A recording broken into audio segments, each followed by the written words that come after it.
Hey. How's it going? All right, I want to get right into it today. No dilly-dally. Here is our stuff that I need to do today. I have a mix. I've been working on the mix in my time when I can. Um, the drums right now need to be about 1 to 2 dB louder, or the main track needs to come down 1 to 2 dB in the chorus. What else? Give me a second. Let me make sure I got my headphones set right. I need to bring back the highs overall. I lost some of the highs. I want to talk about mixing too a little bit. I've been mixing on some speakers I'm not used to mixing on that are better than what I have, much better, and I think it totally effed me up. So until I actually learn these speakers, it's not actually helping. Bring back the high end overall. I want to add space sounds like Tom Sawyer in the intro, I think, kind of. Not totally ripping it off, but, you know, homage to. And then, of course, the Sire. Let's do this. Sire in P-Bass mode. So what I've learned is the mix sounds better right now with the P-Bass. But I want the sound of the Sire. So the idea here is to run the Sire in P-Bass mode, effectively just using the top pickup. Now, granted, this is not a P-Bass pickup; it's more like a jazz bass pickup. So I don't. It might be more like a jazz bass mode, just with the top pickup. But when I put it in this pickup mode, it does kind of feel like a P-Bass, especially if I just go passive and I take the active out. So I take the active out, and then we'll just listen to it. It won't sound as good at first, but in the mix, I think it'll work a lot better, hopefully. Because right now the P-Bass is working a lot better than the Sire. The Sire's just taking up more, or the more Stingray sound is kind of taking up too much space in the mix right now. And then make the guitar solo second half of the verse a vocal melody. Right now, the guitar solo I really don't like. I did it like that because in my head live it's going to work really well because it feels like a jam. But on a recording, I don't like that as much because I think it sounds too simple and it sounds too how do I explain it? I mean, it's just this. It's been done. It's nothing new. So, and again, live that's fine. In a recording, I don't think that works as well. So I need to really think about that second after the drum break part. And I want to lean more into the drum break, maybe taking out the guitar solo during that, or having the guitar solo follow that drum break a little better, or kill the drum break. Maybe the drum break's not working. I don't know. But first things first, I'm going to start with this P-Bass. I'm just going to duplicate what I have here for the Sire bass, and oh, sorry, you can't see what I'm doing. I just duplicated my tracks, so I have the same settings that I had from up here, but it'll be for this now. We'll unmute this. We'll mute the P-Bass stuff. Let me grab my cable here. We'll get going pretty quick.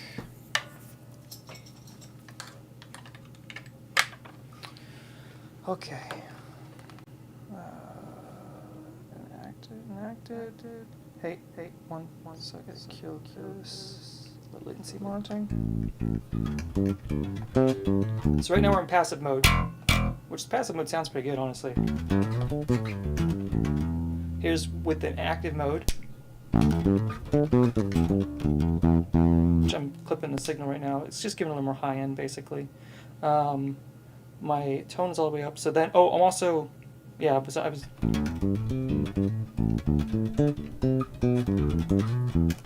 So here is the Stingray's sound, and then here's the P-Bass sound.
So yeah, I think that's what I'm going to try. I'm going to try and get this preamp pretty clean, so I'm going to bring the preamp down a little bit.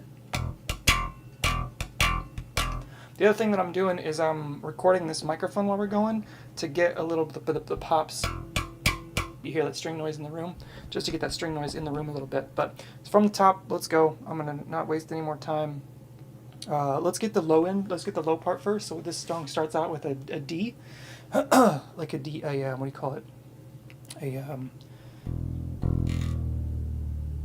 It starts off with a drop D at the beginning. I would prefer a 5-string bass for this song live. I don't have a 5-string bass, so we're just going to drop the D like that, and we'll start at the beginning. Here we go. We'll start from where the song actually kicks in, about right here. Oh yeah, let's bring the volume down this because it's kind of cranking in my ears. About -7 maybe. -8, let's try that. And let's turn that on, turn this off. And Command Z. Here we go.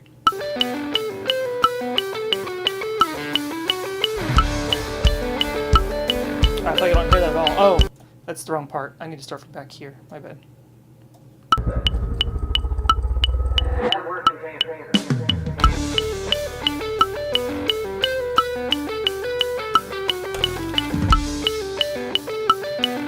Cool, that's the first part. Let's see how it sounds.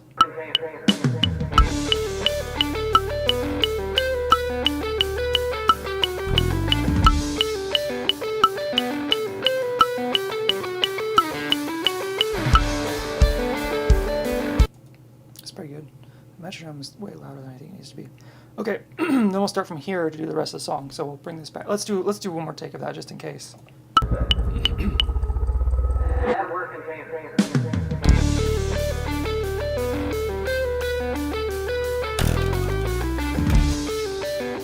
Not great there. I need to have that slide start later.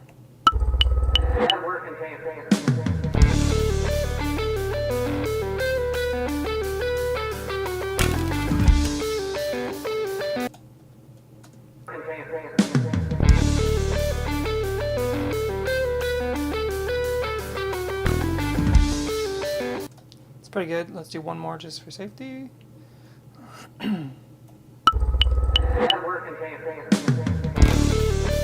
Probably a little too much string noise there.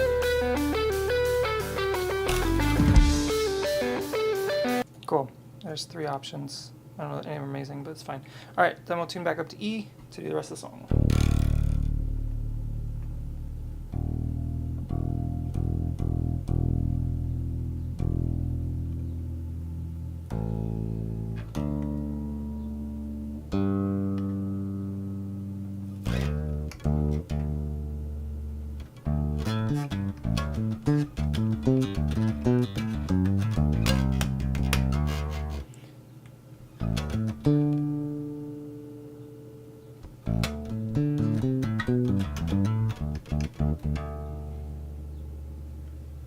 Here we go.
Okay, I want to pause and go back. Is this waveform just massive, or is it? Oh, it's okay. It's a healthy waveform. So this is a decent take. I feel like I'm finally kind of getting this song. I stopped in some places.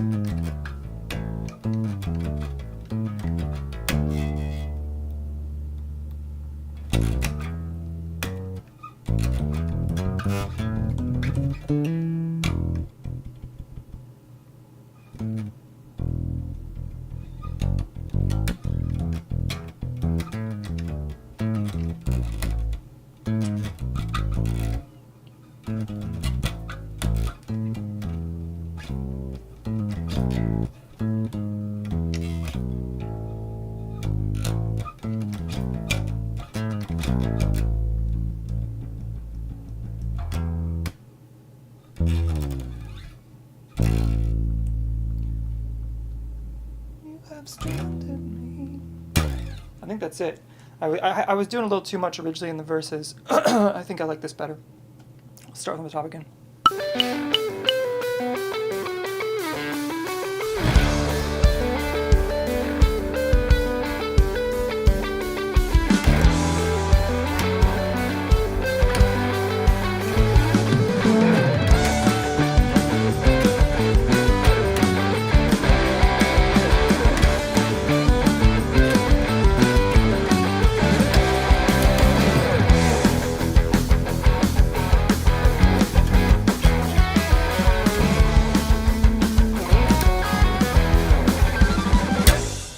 So women through the lies of waters deep, reaching for the saving hand I need. There's a moment of clarity, sitting in a field of burning grass, waiting for my judgment day to pass. I can feel it, and that you have stranded me. 'Cause when I reach out for the truth, and there's nothing coming through, adjust your reception, start again.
Cool. Not great in some places, but it's kind of getting my bearings again.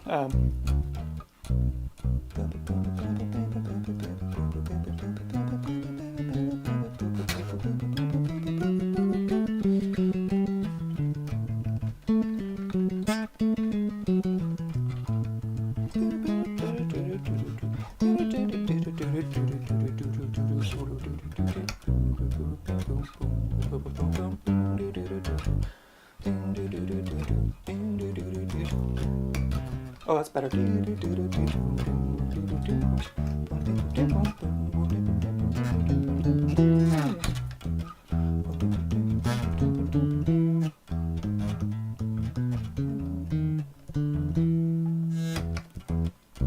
Let's just do that bridge section. I like that a lot. I like whatever I just did there. So it's bridge part 2 here.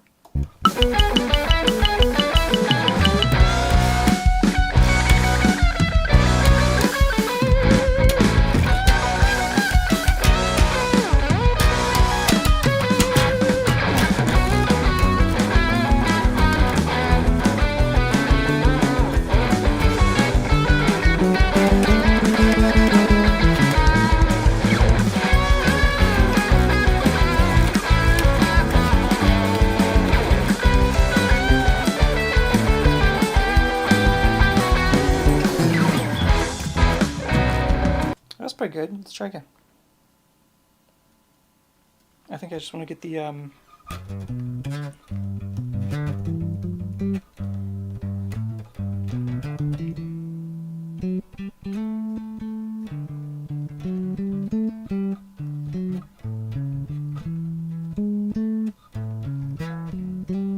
oh, it is just, it's not there, it's here.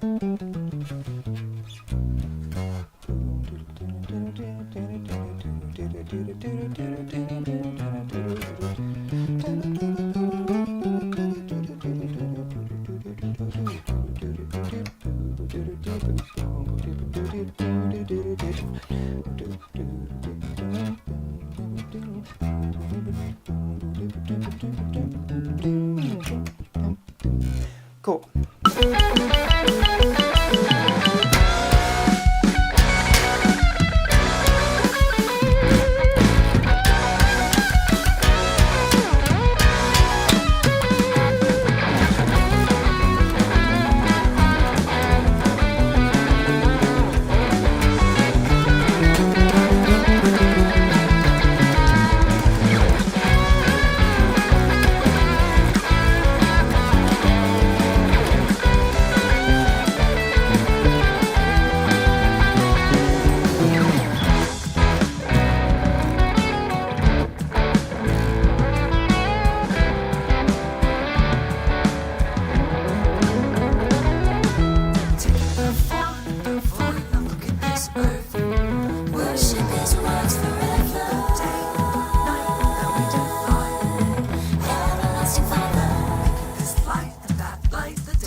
Sweet. Let's do it from the top all the way through.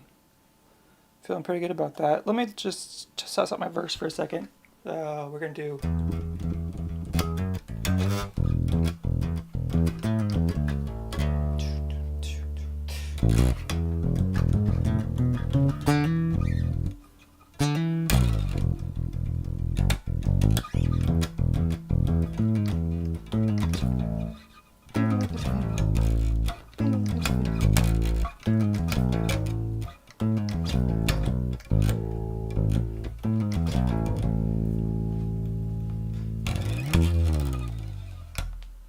something like that. Here we go.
have stranded me.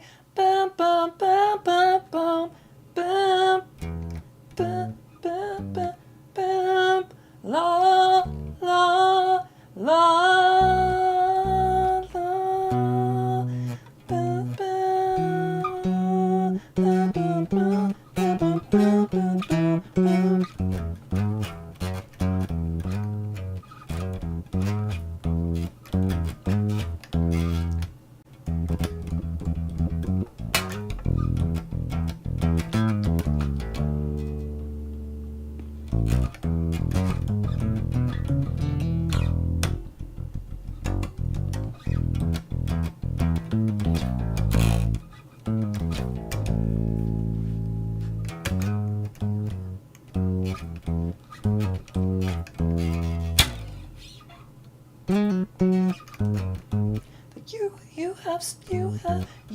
You have stranded.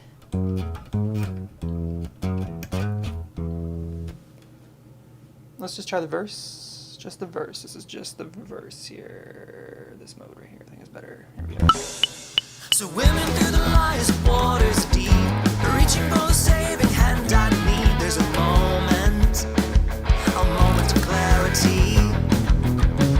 Sitting in a field of burning grass, waiting for my judgment day to pass. I can feel it, and that you have stranded me. 'Cause when I reach, Is that weird? feel it, and that you have stranded me. 'Cause when I reach out.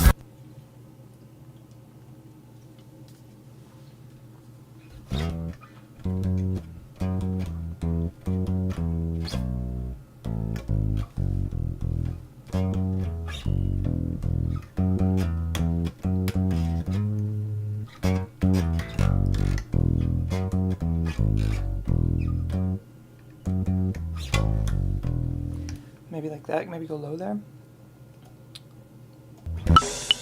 Swimming through the lies of waters deep, reaching for the saving hand I need. There's a moment of clarity.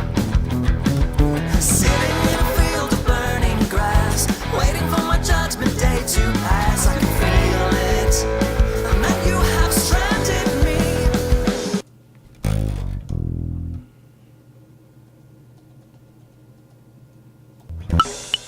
Swimming through the lies of waters deep, reaching for the saving hand I need. There's a moment of clarity.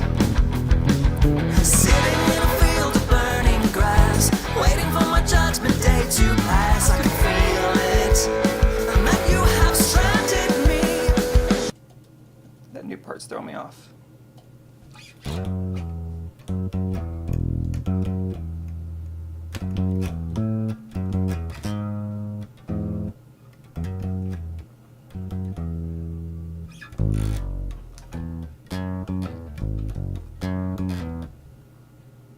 So where am I at?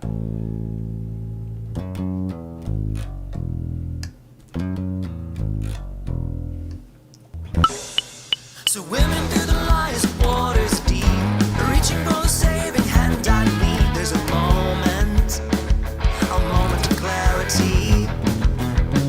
Sitting in a field of burning grass, waiting for my judgment day to pass. I can feel it, and that you have stranded me. 'Cause when I reach out for the truth, and there's nothing coming through, adjust your reception, start again.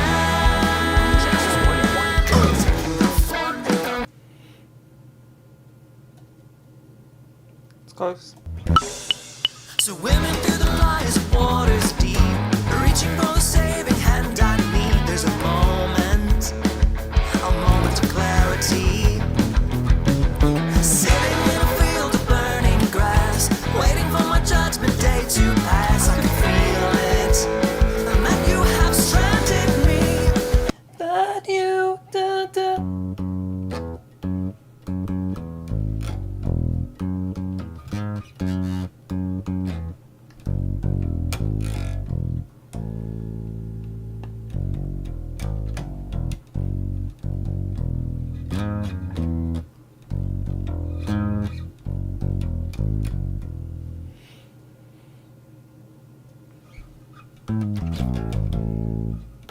That's a hard to do.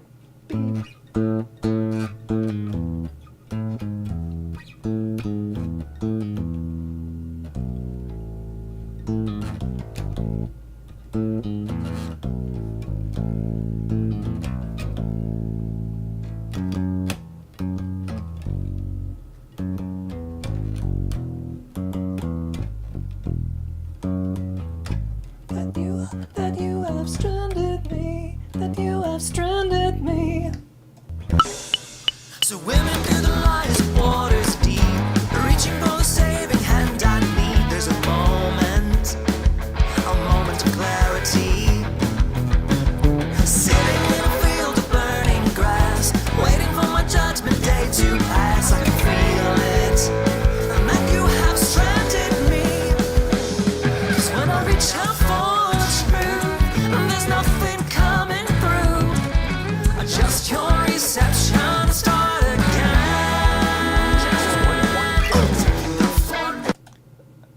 See how it plays. Burning grass, waiting for my judgment day to pass. I can feel it, and that you have stranded me. Not quite clean. I can't tell if it plays or not.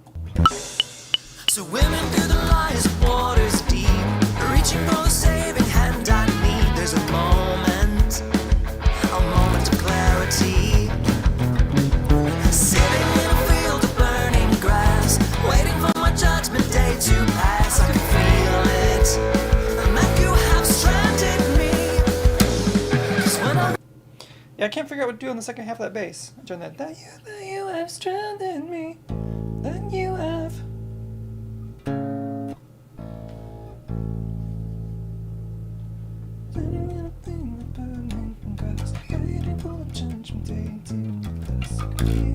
I can feel it. That you have stranded me. That sounds dumb to do that.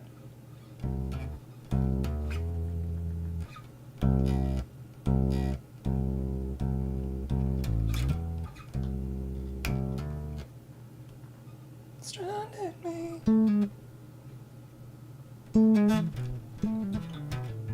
I originally had a run there, a cool bass run, and now I just don't know if that's the move. Swimming through the lies of waters deep, reaching for the saving hand I need. There's a moment of clarity. Sitting in a field of burning grass, waiting for my judgment day to pass. I can feel it, and that you have stranded me. 'Cause when I reach out for, waiting for my judgment day to pass. I can feel it, and that you have stranded me. 'Cause when I reach out for,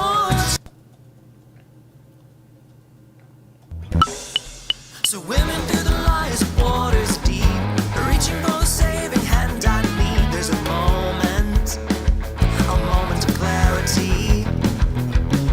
Sitting in a field of burning grass, waiting for my judgment day to pass. I can feel it, and that you have stranded me.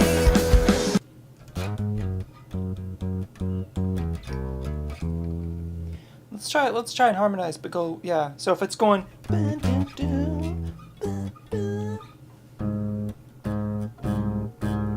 don't think I can do C.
God, this is dumb.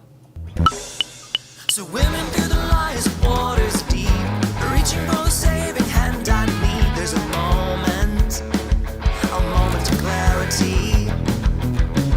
Sitting in a field of burning grass, waiting for my judgment day to pass. I can feel it, and that you have stranded me. 'Cause when I reach There's no way that works. to pass, I can feel it, and that you have stranded me. That might be the best course of action. Swimming through the lies of waters deep, reaching for the saving hand I need. There's a moment of clarity. Sitting in a field of burning grass, waiting for my judgment day to pass. I can feel it, and that you have stranded me. 'Cause when I reach out for the truth,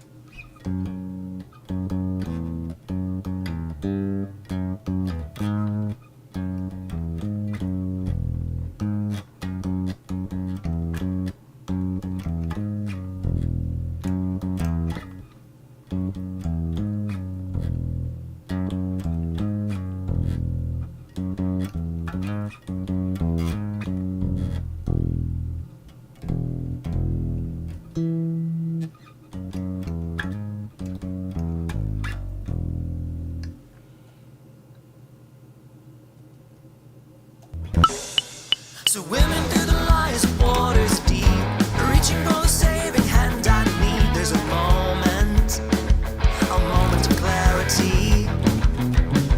Sitting in a field of burning grass, waiting for my judgment day to pass. I can feel it, and that you have stranded me. 'Cause when I reach out for the truth, and there's nothing coming through. Adjust your reception, start again.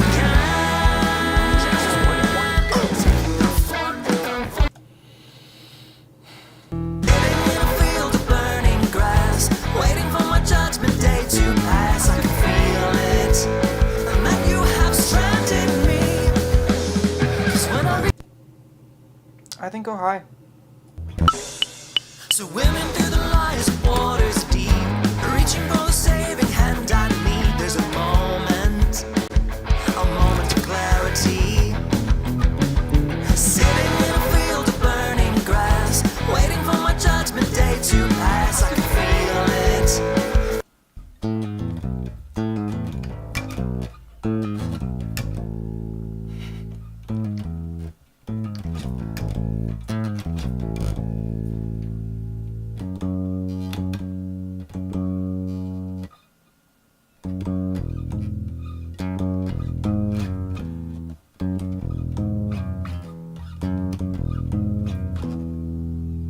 Maybe that's it. That sounds kind of cool.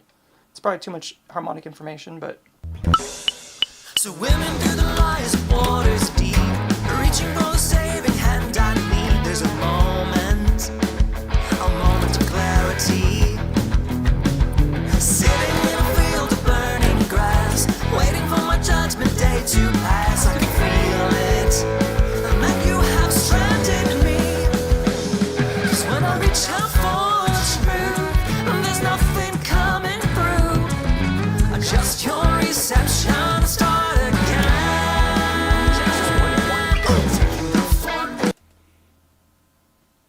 Waiting for my judgment day to pass. I can feel it, and that you have stranded me. 'Cause when I reach out for the truth, and there's nothing.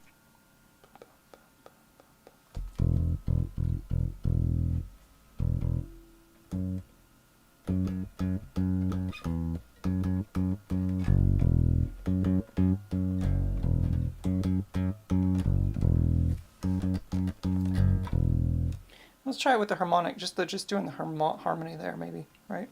Swimming through the lies of waters deep, reaching for the saving hand I need. There's a moment of clarity. Sitting in a field of burning grass, waiting for my judgment day to pass. I can feel it, and that you have stranded me. 'Cause when I reach out for the truth, and there's nothing Okay, that might be it. Sitting in a field of burning grass, waiting for my judgment day to pass. I can feel it, and that you have stranded me. 'Cause when I reach out for... Let's try it with just the lower note instead. Swimming through the lies of waters deep, reaching for the saving hand I need. There's a moment of clarity. Sitting in a field of burning grass, waiting for my judgment day to pass. I can feel it, and that you have stranded me. 'Cause when I reach out for the truth, there's nothing coming through. Just your reception start again.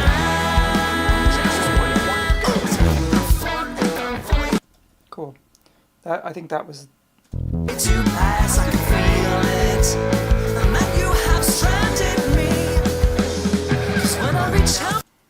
That feels better. Okay. Let's roll one from the top now. Take it all the way through. Or as far as I can take it anyway. I think that gives me a first verse and a second verse.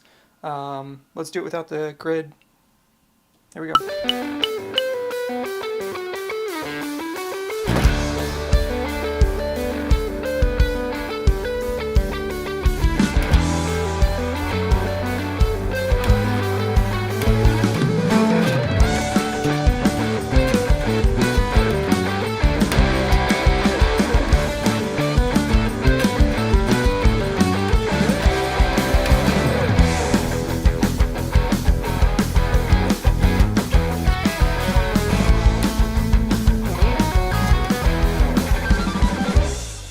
Swimming through the lies of waters deep, reaching for the saving hand I need. There's a moment of clarity. Sitting in a field of burning grass, waiting for my judgment day to pass. I can feel it, and that you have stranded me. 'Cause when I reach out for the truth, there's nothing coming through. Just your reception start again. Look at this earth. Worship His words forever.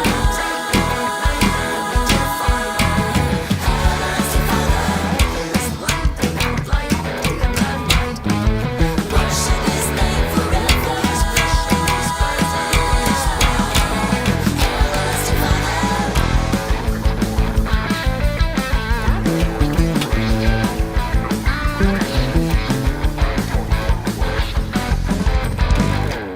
Perusing through the stories of make-believe, tales of chosen heroes conquering. It seems like these legends were written for me. From Moses in the Pharaoh to David's sin, Daniel in the fire and lion's den, Isaiah prophesying a working man is coming. But when I search to find my way, the words don't resonate. This story reads like Harry Potter vibes.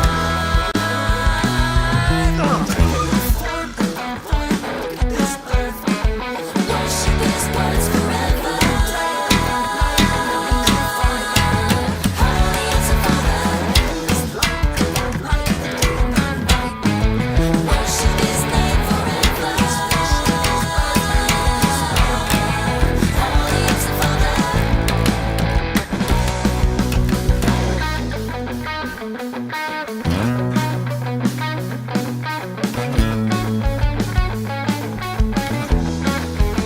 Hey!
Hey, that was a pretty good take all the way through. I think I had a few mistakes, but let's listen back to that and see where that puts us.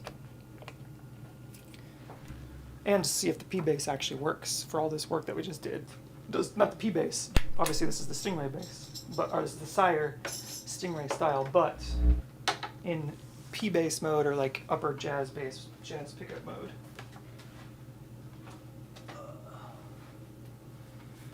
Does this give us the sound that we're after? And then hopefully we can move on to, I guess, the guitar. Maybe the keys. Maybe we do the keys. Oh, how's it going? Okay. What are we looking at here? All right, let's kill this. Let's kill this. Let's kill this. Let's kill this. First thing I'm going to do is I'm going to cut up this part here because this is the clicky track, just the room sound.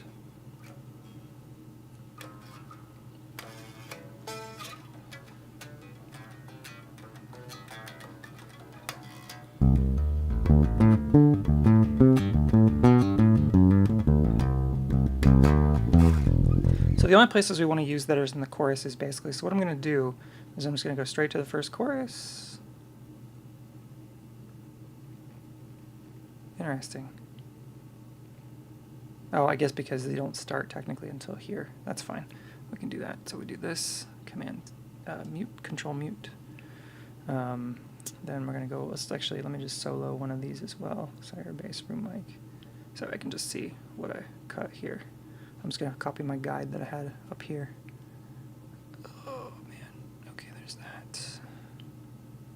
Cuts. Cuts. Cuts. And that's it. Okay, so we mute this, and kill this. So the idea here is that I only want to hear it on the pops when I do like poppy type stuff. Without.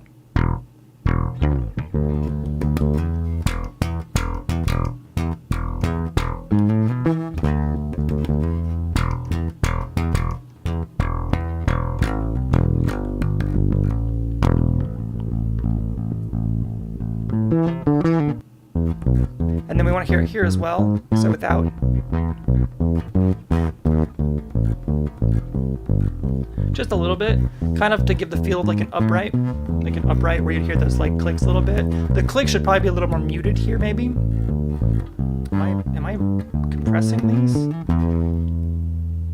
I don't know why. Let's while we're here, maybe we can tailor this. Well, yeah, let's recall default first of all. Turn this on.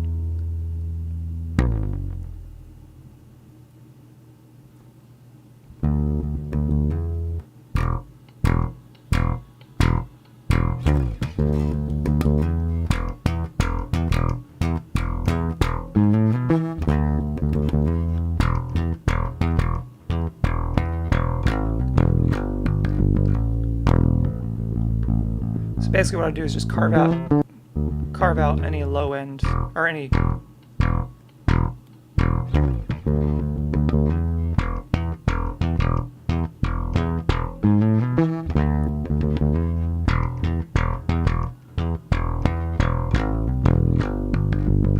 feels like it's somewhere in the 1K here maybe.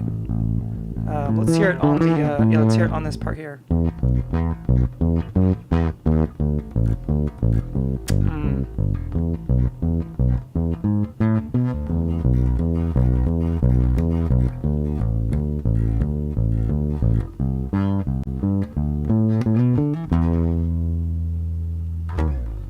Okay, let's try that like that, and let's see how that sounds now all together. Cruising through the stories of make-believe, tales of chosen heroes conquering. It seems like these legends were written for me. From Moses and the Pharaoh to Davidson, Daniel and the fire and lion's den, Isaiah prophesying a working man is coming. But when I search to find my way, the words don't resonate. This story reads like Harry Potter 5.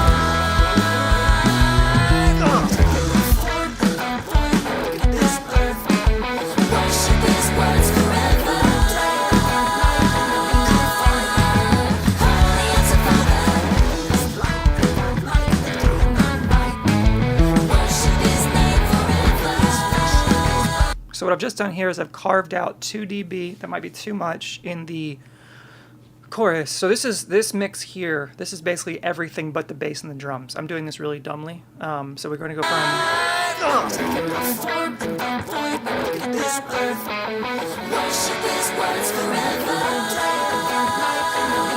Hopefully imperceivable, but it's going to let the drums come through a little bit more. Because what I've noticed is that on the mixes, if we go to like the verse, for instance. There's a moment of clarity. First of all, the bass seems like it might be too hot right now. But the drums seem okay here. They definitely seem okay here. Who else is on the vocal harmony? The vocal harmony was Musiversal. I'll show you. Oh wait, I can show you the session, can't I? If you go, I did there's a with the Musiversal stuff that I'm currently subscribed to. You can do the sessions and stuff, and this was the session with the singer. Her name's Claire Dove, and she was one of the singers that I was able to hire, I guess you could call it.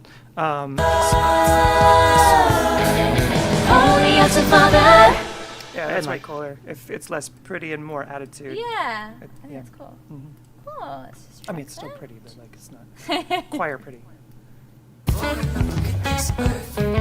Worship is what's forever. But yeah, she was great.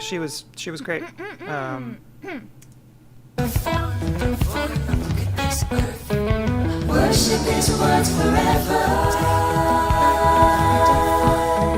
Everlasting Father. Yeah, so it was really good. I was super happy with that. Go back and watch that session because she killed it.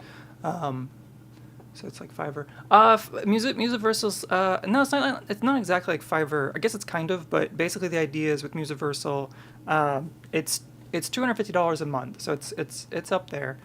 But you get unlimited sessions, but the unlimited sessions are limited to 30 minutes. Well, the average is 30 minutes, but basically you can only have 2 hours booked at a time. So for instance, you can see this is my Musiversal right here, and my next session doesn't start for 10 days, and that's because I wanted this drummer. So right now I have real drum tracks on this, and that was done by this guy Horatio. If you go back and look, I didn't post it. I didn't when we did our session. I didn't have time to go live, but I did a live session with him. And I booked a 60-minute session. And so right now I've got 2 more 60-minute sessions booked with him, and that takes up all of my slots. And I have to wait 10 days. So like while I'm paying $250 a month, I'm waiting basically 2 weeks, well, not a week and a half at this point, to get to these 2 sessions, which are August 6th and then August 10th. So at August 6th, after the session, I can book 2 more 30-minute sessions or 1 more 60-minute session. But basically what that amounts to is if I look at all of my sessions over the last time, I've been on it for almost 2 months now. End of July, you can see my first one was June, and then my last one's July. 1, 2, 3, 4, 5, 6, 7, 8, 9, 10, 11, 12, 13, 14, 15, and then I think these are in August. So I basically out of what would be $500, I got 15 sessions. That's why I defeated latency in recording people over video like that. No, it's not quite like what you're thinking. So first of all, I didn't beat it. The way that Musiversal works is it uses a different tool called Muse. So when you go into a session with somebody, you had joined the live stream, that takes you over to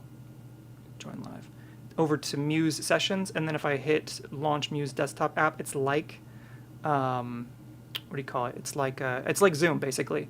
Is it actually opening? Open Muse.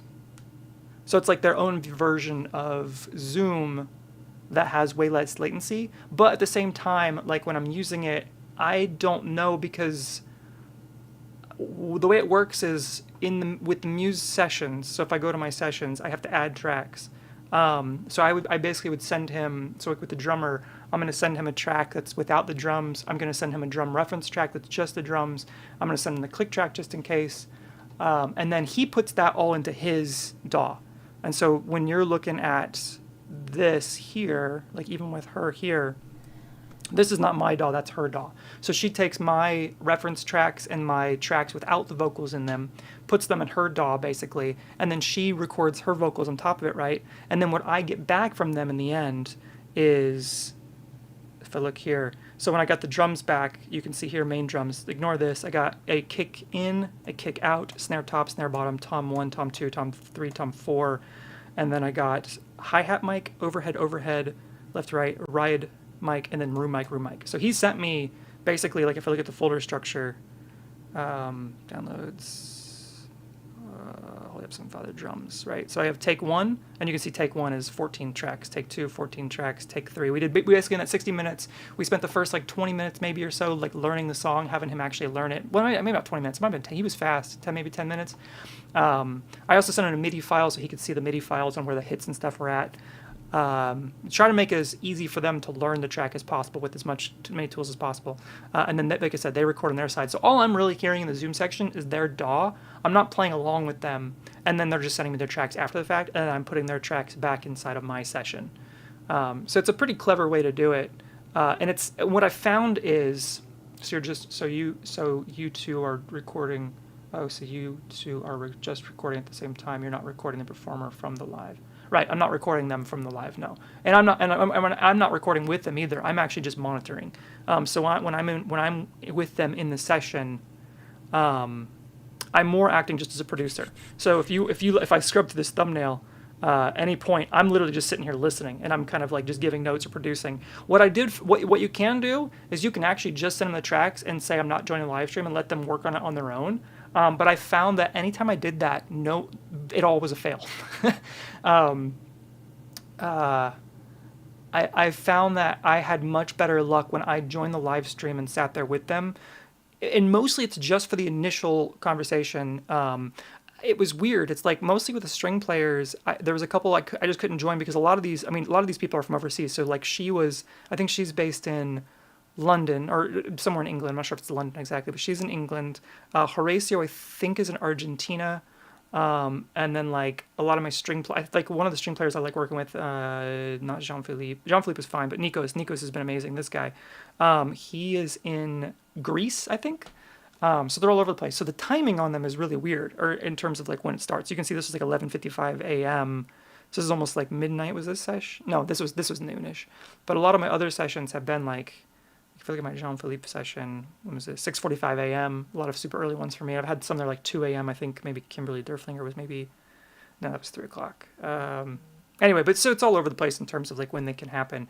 Because of that, I don't actually make the sessions sometimes, and those sessions did not go as well. I hired a key player, and he just totally missed what the key was, or like tried to do his own thing, didn't actually follow or didn't recognize the key changes. I think they just kind of maybe get a little sloppy. So when I'm in the session with them, I'm basically just acting as a producer, giving them some notes, but letting them mostly do their thing, just offering a little bit of guidance and trying to stay out of their way. But giving that initial guidance was really helpful.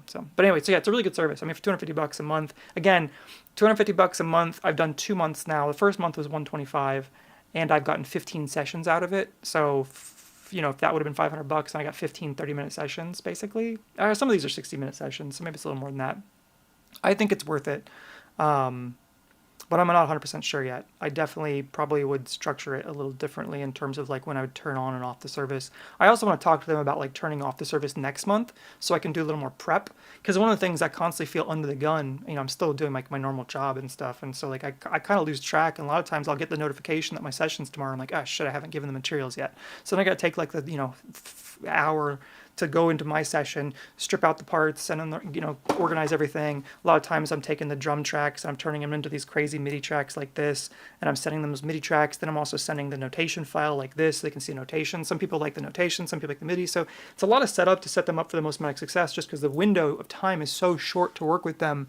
I've learned that giving them the most amount of materials is good, but that means a lot of prep time on my side. So I almost want to turn off the service for a month, spend more time prepping, and then turn on the service again when I'm like ready, knowing that I'm only going to get, probably 8 to 12 sessions out of it. And then what do I want for those 8 to 12 sessions?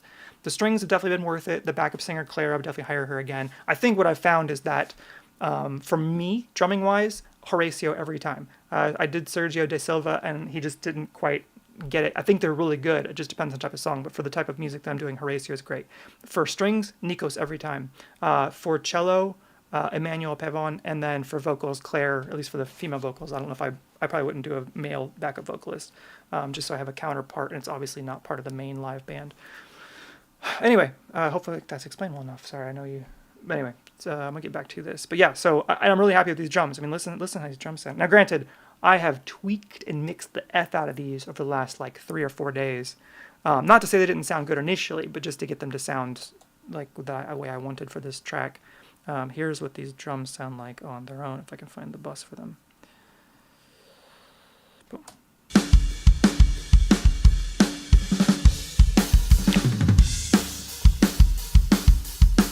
I might have the kick just a little overhyped still.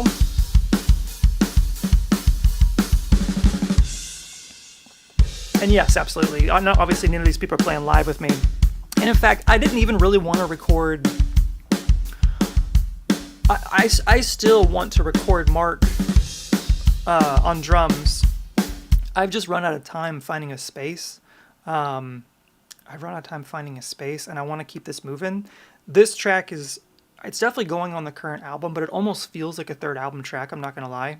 Feels like a little bit of a departure, and not necessarily a departure, but almost like a new era. So I'm almost thinking about holding this track for a third album, or just releasing it as a single, but either way, I'll probably go on this. So I thought, well, if I'm going to try drums again through Musiversal, let me just do this as a backup, just in case my sessions with Mark don't work out. And not because of Mark's playing, but because of my being able to be there, or being able to set up the session correctly. I'm really happy with the stuff we did do. You know, we recorded live drums on the couple covers that we did. I should just show you the shorts. So like on, like this is his.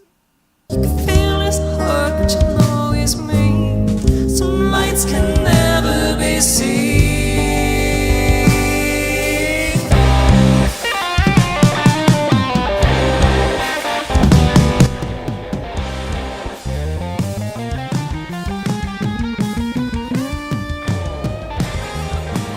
So the drums and the bass on this track were both done by Mark, and the video of Mark in this video is actually from the actual recording session. I didn't go back and re-record him for like a music video part. The bass was recorded in this room. We just went outside and recorded him, had a video part for him. But I was really happy with these drums, so I think we can pull it off again. But also these songs were a little bit more, I don't want to say simple, but they're definitely not quite as like even Spirit Box,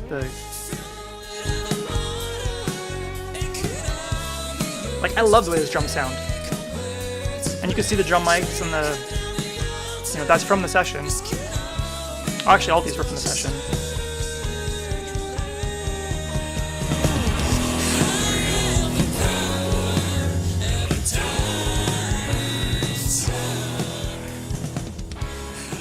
Tom might be a little overhyped there. But anyway, so I feel confident that we can record, but at the same time, these songs were a little more simple. So I am nervous that with these newer songs, honestly, man, it sounds a lot like Dream Theater's A Change of Seasons, and that was its own single. Interesting. I'll have to listen. I've not really listened to much Dream Theater. I'll have to check that out and see if I've gone, if I'm too close to it.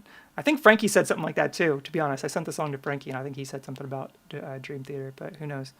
I definitely haven't heard it, so I don't know. But at the same time, if it feels homage to it, I don't care. I mean, I literally...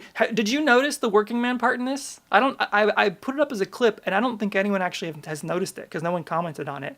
But I put this Rush working man Easter egg on the second verse. Let me turn this down and see if you notice it. Chosen heroes conquering. It seems like these legends were written for me. Structure, okay. From Moses in the Pharaoh to Davidson, Daniel in the fire and lion's den, Isaiah prophesying a working man is coming. As I was recording the bass part for this bluegrassy session, and I don't play bluegrass necessarily. You pointed out the working man a bit last time. Oh, sorry. Okay, you were here. My bad. Anyway, it was super. I like it, but who knows? If some people be like, "Oh, you're ripping off Rush." I'm 100% ripping off Rush. Isn't that fun? But I'll have to check out that Dream Theater song. But yeah, so I think Musiversal has been cool. So again, I want to record Mark, but I'm nervous I'm going to run out of time to actually do it. I think he could pull this stuff off just fine. When he comes in here and we're just on the electric kit back here, he's playing all this stuff like crazy. So I feel confident in his skills. And yes, he will obviously be the live drummer. The problem is I have lost Chris as the live bass player. Chris decided to go a different direction. We had a great talk. It's funny because it kind of sneaks on you. Thank you. It does kind of sneak on you. You don't realize it's happening at first because it just sounds like it's a bass riff. I think thank you. So Chris called me up probably back in like February, to be honest, and told me he wanted to focus more on some other stuff. I don't know if I should say it's not super drama-y, but we had a good conversation. We still talk every once in a while. I still run stuff by him, to be honest. But he kind of less focused on music stuff, I guess is what I would say. So if you need a guy, I know a guy. I'd be curious. To be honest, I've decided, at least for now, granted, I've played this stuff, not this song, but the other songs live once on my own, with just the backtracks for a thing that Mark couldn't make that we were already obligated to. But other than that, I haven't played live. I decided after Chris left that I thought, you know what, I think I'm just going to go back to just being me and Mark like we started and actually just see if I can pull it off. Because I think about, granted, I don't know if it works for this music, to be honest. But if I think about freaking, what's the two-man band that everyone loves, or Blurry Face band? Those guys pull it off, and there's all this other stuff happening besides what they're doing on stage, obviously, and no one cares. Nobody cares. What matters is that they're putting on a good show. Now, I don't know if just me and Mark alone could put on a good show, but when I started to work on the structure of how I would actually structure everything, I think that's could be a big part of it. See if I can find photos of setup in the garage. I started working on a new stage design focused around just the two of us, but then finally reincorporating the video screen. God, I could have swore I took some videos of this. Has it been that long? White Stripes, yes, White Stripes. White Stripes with a fuck ton of backtracks is the problem. Yeah, the question will be whether or not the people find the backtracks acceptable or not. And the way that I've been messing with it is not just the look and the video playback, but also having real amps on stage and having the bass tracks and the second guitar tracks actually go to physical amplifiers on stage. So I did a test with that in the garage, and it does sound more full that way. I don't know if it's 100% necessary to do it, especially on a big PA system. But for the smaller shows, God, I could have swore I had some photos of this setup, but I guess not, unless I just passed them and I didn't realize it. But anyway, it'd be something like this. But I had a picture with the full lights and everything. But basically, I may do a full wall of amps similar to that. I'm bringing back. Well, actually, no, this isn't right because I don't have the Ampeg in there. Mark convinced me to bring back the Ampeg. And so yeah, we're talking about doing trying to be a little more, not necessarily old school, but try to make it a little less. The first iteration of Grand Kitten, I was going for much more showy and flashy and the outfits and stuff. Nobody cares about that smaller sound stuff except for 3% of our audience that is musicians. Yeah, exactly. That's kind of what I kept trying to think about. The idea of here's the problem with bringing in a bass player live. First of all, they have to learn all the songs, and that takes a while. Here's a picture of the Ampeg next to the bass amp. Not that matters, but everyone else just wants to dance. Exactly. So I think the idea is that can Mark and I by ourselves put on a good show? The issue is that I know a lot of the shows we're going to be playing. Oh my gosh, I'm not even showing my screen. I just now realized that it's just me talking into the wind. I thought I was showing this stuff. Anyway, yes, nobody cares except for the musicians. I know, but the weird juggle is that in the beginning, Mark and I have been talking about the shows we're going to play because he's playing with his other band a lot, and I know that it's a lot of musicians that are showing up, and so I want to have more of a musician-focused thing for those, where I'm going to bring the Ampeg, I'm going to bring the bass amp, and have this actual physical presence look of stuff, but still just be me and him with the backtracks. And then build the showy stuff for more of when we have our own shows where we can put on more of a stage presence show instead of 212 TC Electronic. No, that's the 115 actually. I think I bought that at the music or what was the the thing we had in town for a little bit. Oh my god, I can't remember the name of it now. Not the music shop. Whatever. I bought it there, but it's a TC 115, and the stuff on top of it doesn't matter at all. It's actually being run by the Quilter head. I bought the Quilter 110 amp to go with my quilters, but I like it, but it doesn't quite. It sounds like you'll need a roadie more than a bassist. 100%. See, that's the real problem. And this is why I'm not interested, I think, in hiring a bass player, is because, like, playing the bass live or any musical instrument on stage is like main mix. Thanks, Alex plays. Playing the bass live is like 20% of the job. I feel like the 80% of the job is loading the gear, setting up the gear, being cordial, being cool to everyone around you, talking to people after the show, schmoozing, making sure people know that you're friendly so they can approach you and talk to you and stuff like that and know more about the band. But the actual playing of the instrument live, and also, like, when I have an extra person, I have to have more of these things. And I have more of them, but I hate setting them all up. So, like, this is what we use to run our own mixes. So this connects to my XR18 over Stage Connect cables, but whatever. So I have one of these on my mic stand, and Mark has one on his mic stand. I take headphone out to in-ears, and Mark just does direct. And then Chris didn't like running in-ears, so he would still use this, but it would go to a floor wedge. But, like, I have to set all that stuff up, and I have to actually, like, hook up the bass guitar, and it has to go through my XR18. It has to go through the whole setup, and then, you know, multiply that by however many other band members you want, especially for this complicated of a setup. And now I've got to have a sound guy, now I've got to have a lighting tech, and I've got other stuff. Whereas, like, if I do it as just me and Mark, I think that the amount of shows that him and I can play and execute this at a higher level while still having the video screen and still having somewhat of a light show, I think is much more doable than if I were to have the extra people and extra things I have to connect without obviously bringing on a sound guy. I thought you were going to pull out dollars. Like, I need more of these things. I need more of the, yes. And also I need more dollars. I don't even care about the money. Like, there's not enough money to be made that, like, oh, well, I got to shell out more money to another person. The money is so negligible that that's not even, like, a factor. In fact, when we play shows, I don't really talk about this, but, like, when we play shows, any money that we do make, it just goes to Mark and Chris. Like, I would just take it and split it, and it would just go to Mark and Chris, because it's just not worth it for me to even have any of it. You know, because it's so low. So, you know, they'd make an extra $20, $40 or whatever based on whatever. I don't think we ever, as an original band, made more than $100 for a single show. So it's love of the game for sure. But at the same time, I own it all. So if we ever do make real money, their day rate goes up. But you know, I own the rights to do all of the stuff, unless he plays drums on it, in which case, if he plays drums on it, then he would get a percentage of the stuff as well.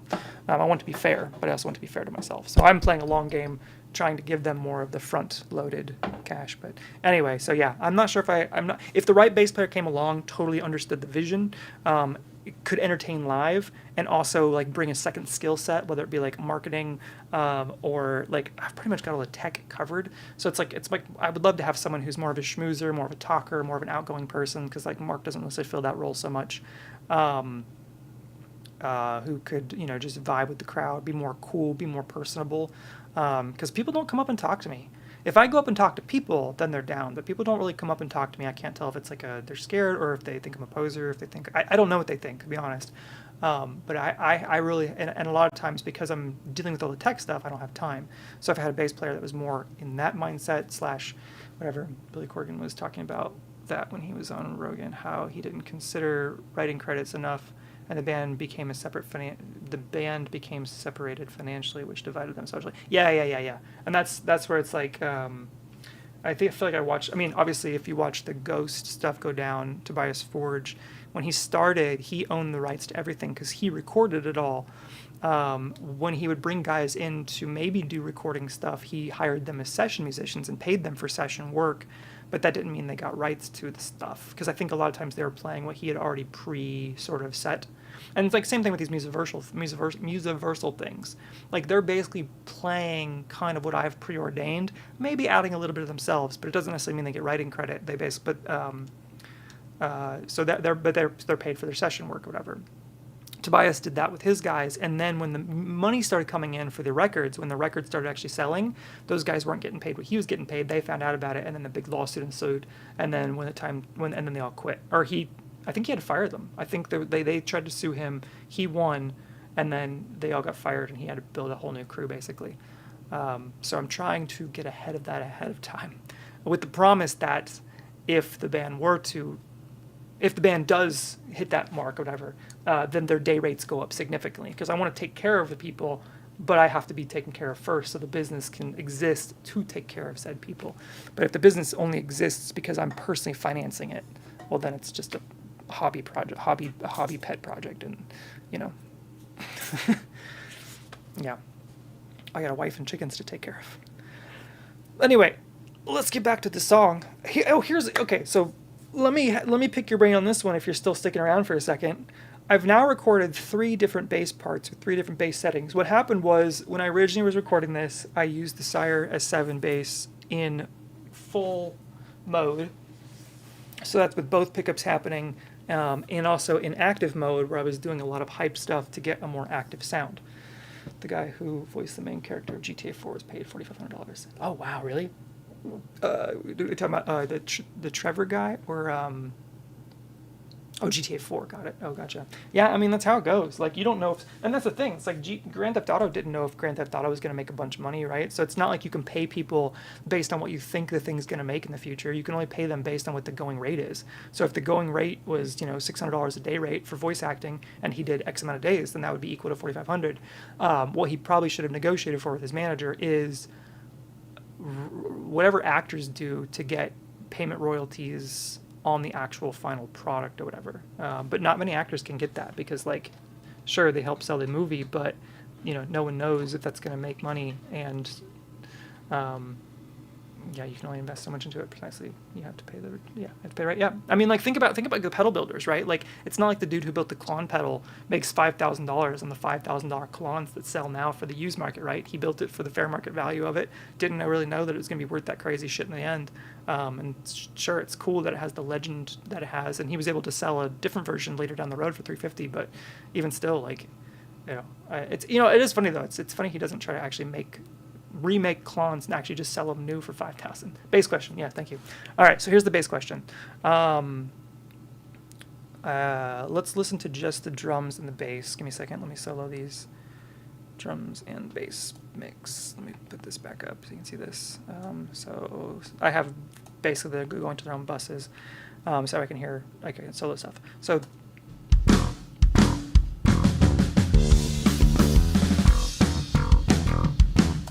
This is the Sire bass in what I would call P-bass mode. It's probably more like a jazz bass neck pickup mode, because it's more of a jazz bass neck. But what I found was here is the Sire bass in full mode, both pickups on middle position of both pickups with active EQ on, so it's hyping it.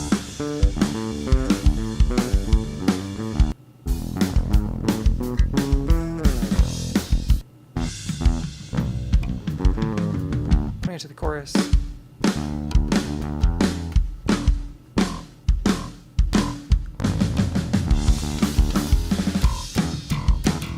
What I found was, like, that slap sound sounds really good on that bass when the drums aren't playing, but the drums start to overtake that slap sound. And I could carve the drums.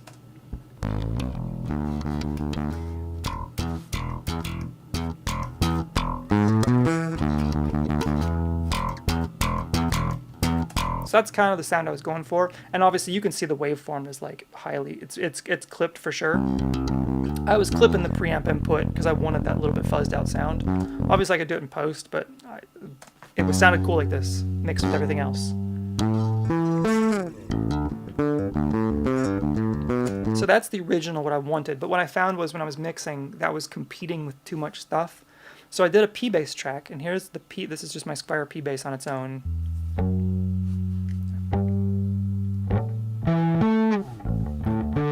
Which does not sound as good.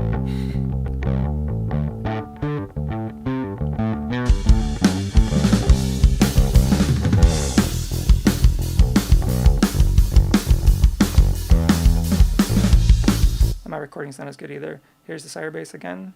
The full mode. Much more punchy.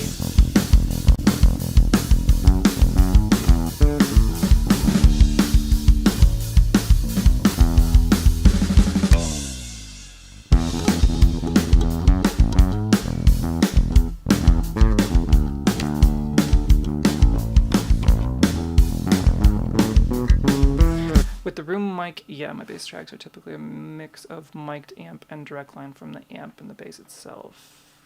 Yes, effects get their own track. Sometimes overdrive just needs to take over with no clean track. Yeah, it's hard. I was kind of just doing it based on, and I agree. I use those techniques for certain things. For this song, when I was listening to my headphones, just the clipped sound sounded okay. But I liked that full sound. Yeah, the Sire is very punchy, right? But what I found was I was having trouble mixing it, and in my experience, the P bass always will just sit in the mix right. But with this song, I wanted more of that punch, so I thought, let me try the Sire bass in its P bass mode, not active, passive. So basically, just the bridge pickup or the neck pickup. Sorry. That's what this sound is. Because in my head I was like, oh man, I almost think the P bass sounds better, or it fits in the mix better. Let me just unsolo everything real quick, and let's just hear the P bass with the full mix.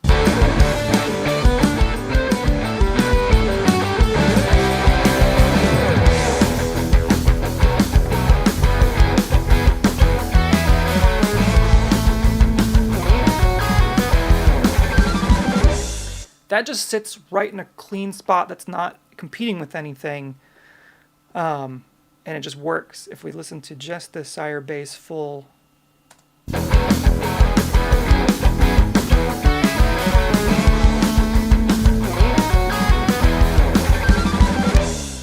So I like the sound of that better, but in certain places it gets lost. And in certain places, that bass sounds pretty good. In certain places, the Sire gets lost, and in certain places, it's competing too much with like either a vocal or something. So then the question is like, is this the better move? Which is to do the Sire in P bass mode, and that's what I just recorded or was recording.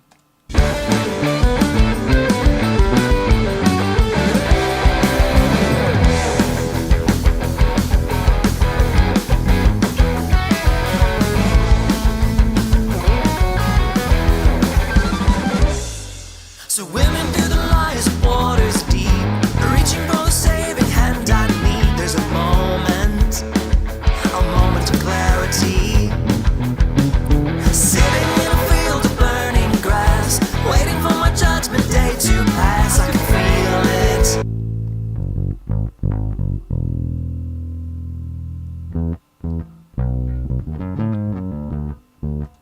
So then here's the P bass by itself. And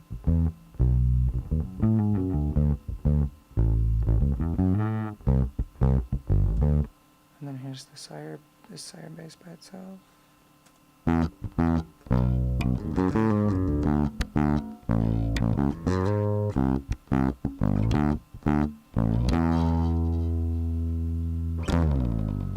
And I think for the verse, I could take any three of those. I don't think it matters. I don't think for the verse it matters. Where it matters the most to me is on this chorus where I try to do this slap part, and maybe my slap technique just isn't good enough, I don't know. But let's listen to him on the slap part. I'll just read you what you said here. I mean, the sound bass sounds pretty good. Punch in Sire is interesting too. That could work if you back it off a hair or two, because you're right, it does take over sometimes. I think the Sire in P bass mode, if you can back it off. Okay, back it off, yeah. I just recorded that, so I haven't quite mixed it in quite yet. But let's listen to this slap part and see. Sit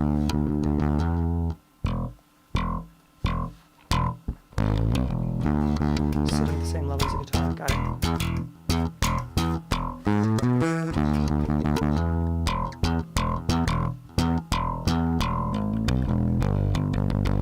Alright, so that's option 1.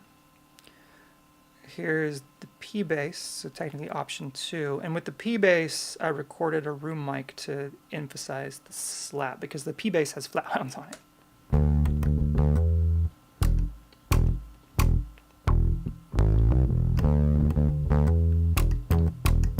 It's probably a little too hot here, those room pops.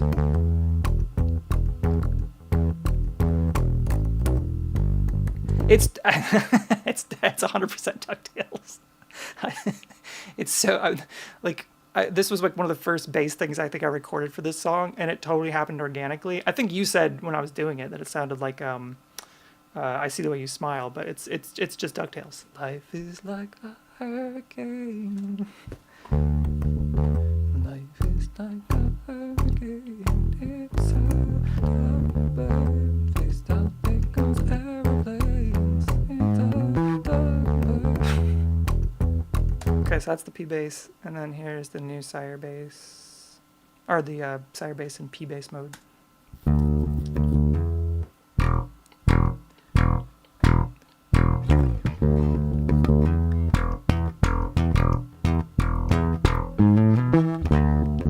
My hope is this is going to sit in the mix right. So let's unsolo things and let's listen to that on its own.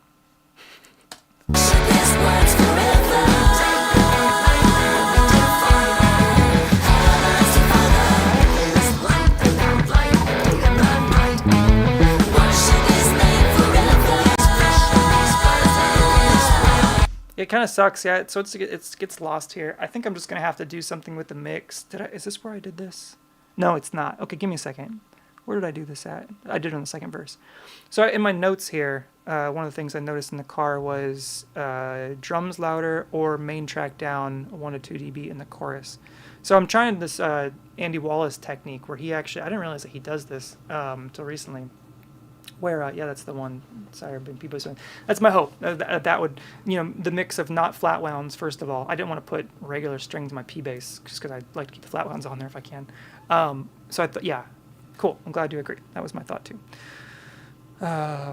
Okay.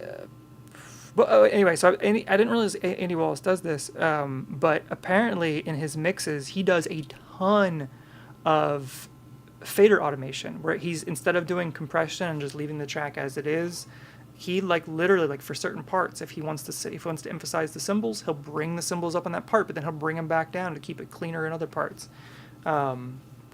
Marcus Miller Company, I think. Yes, Marcus Miller. Oh, is it Marcus Miller's Sire? Is Marcus Miller's company? It is a Marcus. It is indeed a Marcus Miller. It says as much on the headstock. Man, I tell you, I love this thing. This has been so awesome. And I love that it's not, I was going to buy a regular Stingray, but I actually love that it's not just a Stingray. My favorite sound is both pickups together. That's what the main sound is. Granted, it's not mixing quite as well. But the fact that I can do this, so nice.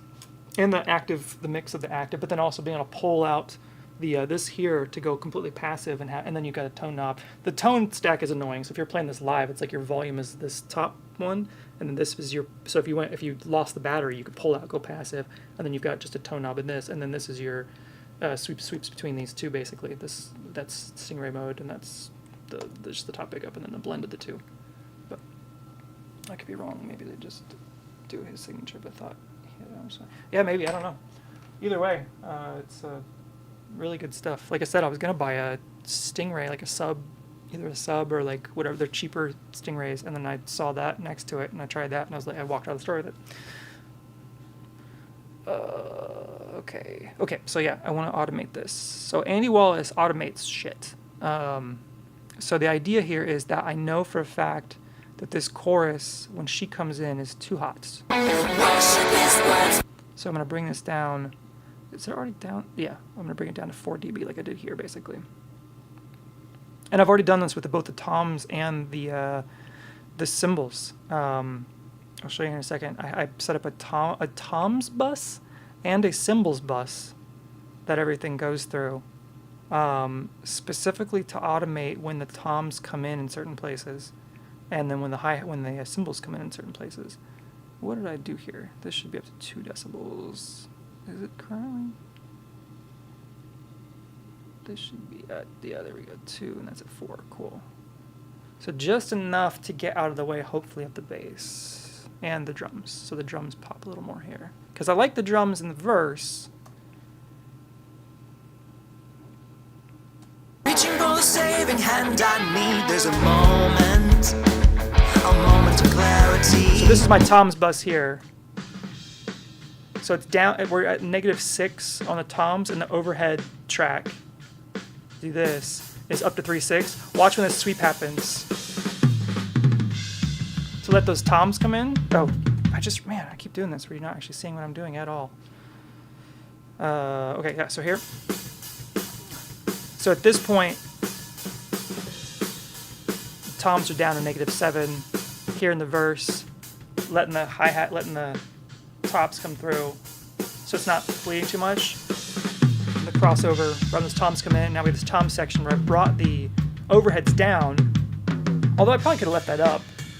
Actually, let's do that, because the cymbals come in here, and I just don't want the cymbals to bleed too much. But for that first part, I'd like the toms to pop a little more using the overheads, to be honest. So if we brought this and this over like this, so right when that cymbal crash happens, we'll cross it over there. Let's see what happens here.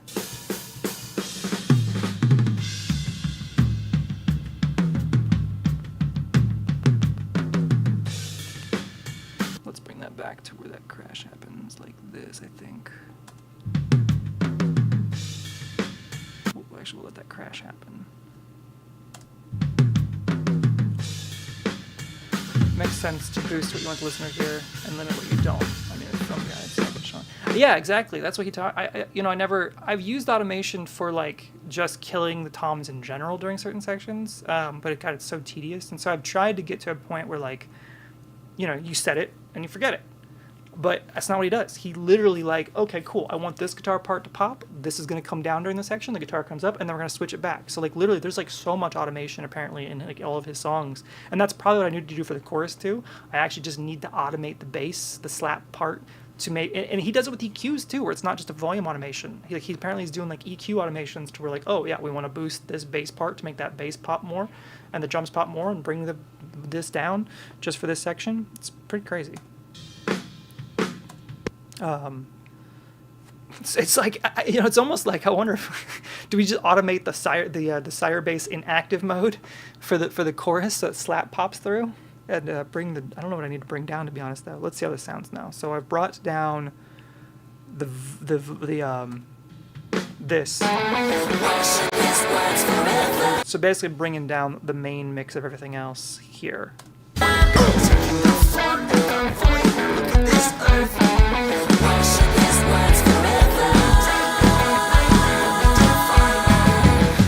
Still not quite getting the pop, but I really like that pop, just a touch more. Had to take 50 hours just to automate everything in a mix that way, but I bet it sounds good. Has to take 50, yeah, right. Well, so apparently he does a mix a day. So he must have like his, I mean, obviously he's been doing it for forever, but he must have his process down where like, there's just, you listen to the track and it's like, oh, I want that to stick out, that stick out, that stick out, that stick out. Probably that's what he does. He probably listens to the track, takes notes of everything, and then does a base level, of everything. Probably doesn't take him very long to get a base level of everything sounding really good, and then goes through and does his automation based on his notes, where he's not like overthinking it. He's doing exactly what his note says, and then like tweaking it from that point on. That's probably what he does. Whereas like I'm essentially learning this in the process on this first one, because this is my first one with drums from somebody I didn't record in a much more complex track than I've normally done. But okay, Sire bass. Let's see.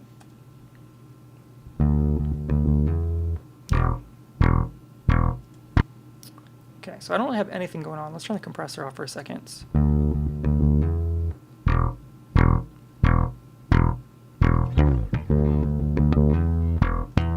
Then with the room mic in there.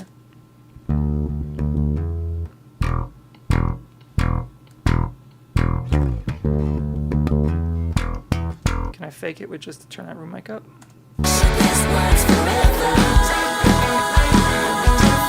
I think it's because it's hitting with that snare track, and that snare track and the pop are so similar frequencies. Let's take a look and see if we can find that. Let me flatten this out. Yeah, record default. And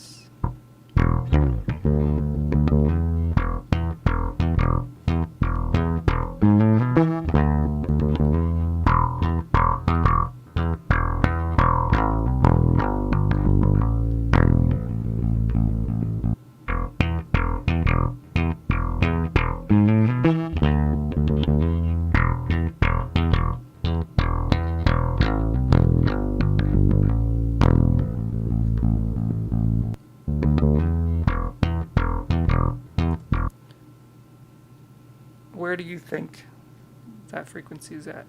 Now let's turn the snare on.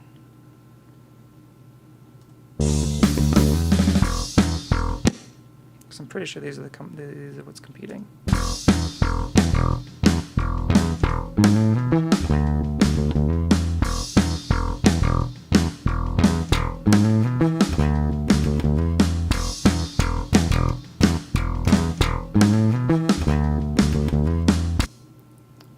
I didn't know you could manipulate that with the scroll, so that's cool.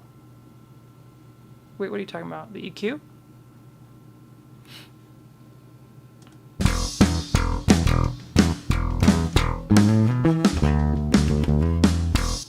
Do like a little bit less here.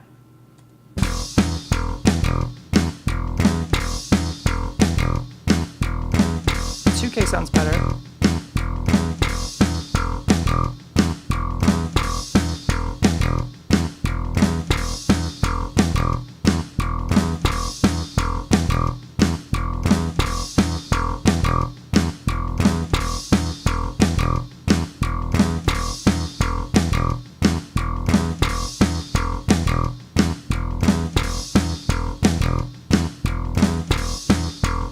I think the live track is what's conflicting with the snare, and yeah, the EQ. Oh, cool. Rather the room track. When you say the room track, do you mean like the room mics of the drums? I think the live track is what's the room track, the live track. Or do you mean like the main everything else track?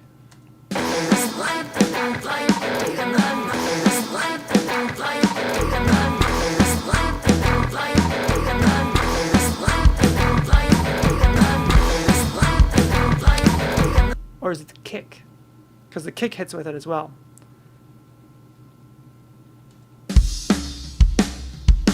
Room mic on the bass, I think, is conflicting with snare. Oh, gotcha. That's fair. Let's listen to...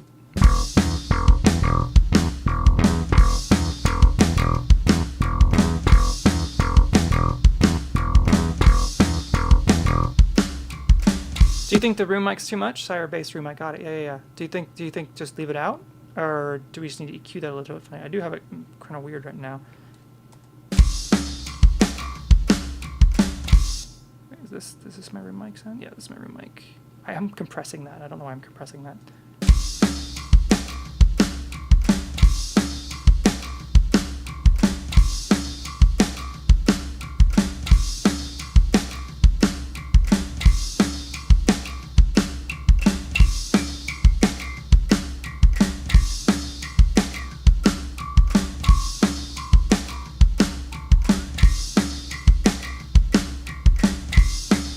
Maybe also 2K?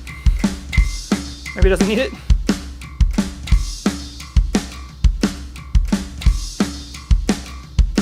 Maybe let's do this. Or let's change it down and bring this up like this.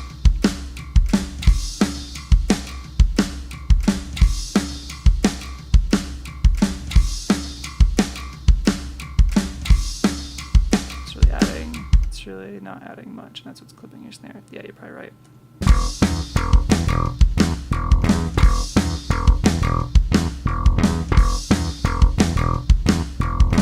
How about that?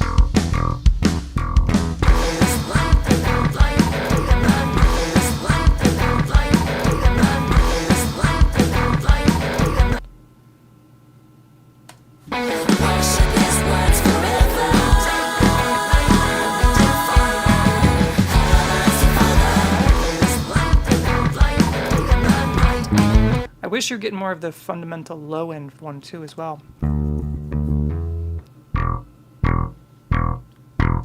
I wonder if that just needs a lower EQ. What is that? 100. It'd be like 40 and then 82 on that E, maybe? Maybe 82.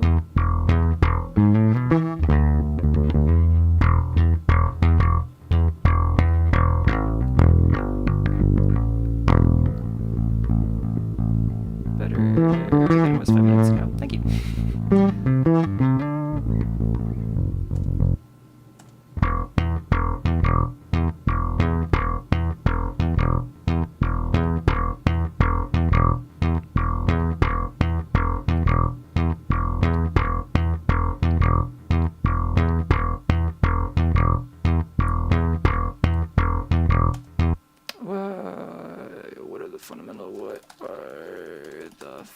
fundamental frequencies of an E note.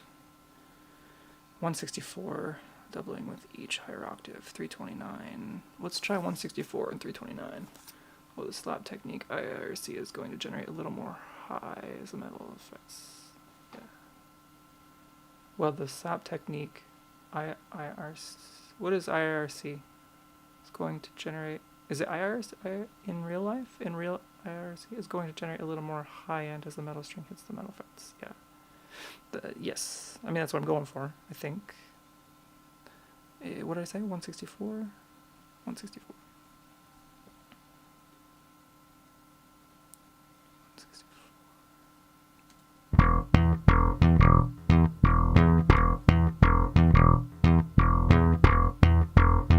What if we do this and 164?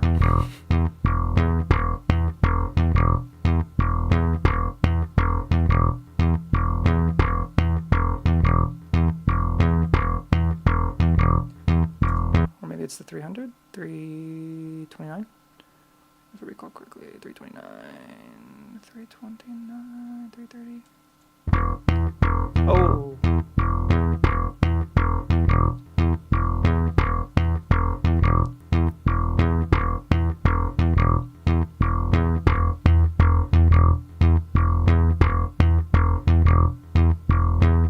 All right, I'm overhyping it for a minute just to see.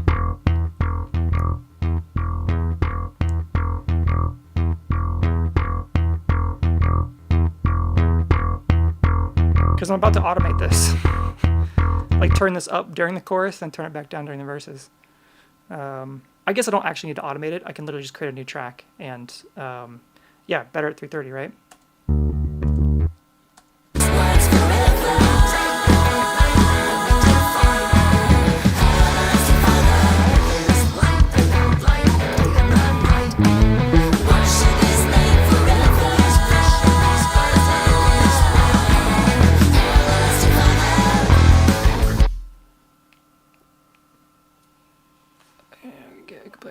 The bass. Yeah. Oh, that's the other thing that I found crazy. Okay, so I watched. This is another Andy Wallace technique that I watched. He basically takes 40 hertz, and someone in the comments said he's basically cranking it a very wide band, essentially this right here. So the starting at where's it at? I don't know how I got this now. Where's my? It's not this. Is it this? I might have just used this to do it, but essentially what he does is he takes the thing at 40 hertz. Let's say this 100 right here. He does this at a very wide band, 16 effing decibels. So 16 to 18 decibels basically. The reason the comments say that, and this seems ridiculous, is what he's doing is he's not using a channel EQ. He's using like a if I go to vintage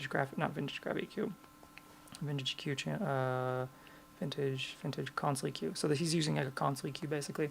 And apparently what he's doing is he's high cutting just below 50 hertz. So he would do a high cut like that, and then he would take the low gain, crank it all the way up. Doesn't matter what it is. I don't think it's 20 decibels. I think it's 18 because he's doing it on an SSL console. And then taking this and basically putting it at the fundamental frequency. So like I think like 38, 42, whatever, 40ish. And then slamming that into compressors. The compressor's doing the next bit or whatever. I don't remember the compressor settings. And I think does nothing else. That's basically it. Like, you know, everything else is just a taste. Let's see what this sounds like now. Let me turn off the channel EQ. So this is just the console EQ doing that. Granted, I have nothing else happening.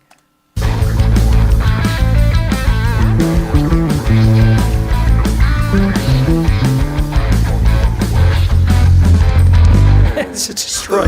Stories of make-believe, tales of chosen heroes conquering. It seems like these legends were written for me. From Moses in the Pharaoh to David's. Like, amazing. So I tried doing that on this song initially, and it wasn't quite working the way I was hoping it to work. But I also play pretty busy bass. Holy bass boost Batman, yeah. But that's what he does. And like I hear it now. Like so like I've been referencing Ghost's Kaiserion a lot. Oh, I can't play it. Never mind. I don't know what I'm thinking because I'll get YouTube will get stop me, whatever. But oh yeah, sorry. My bad.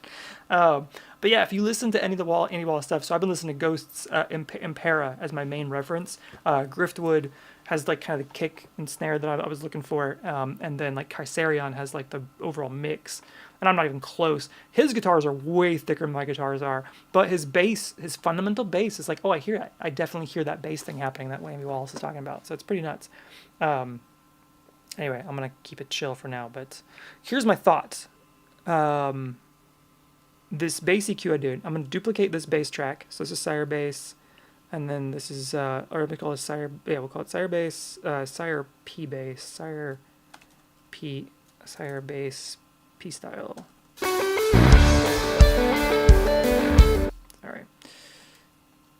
P style. And then I'm going to duplicate this P style chorus.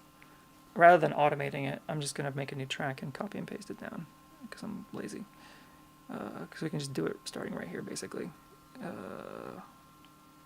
So Command T.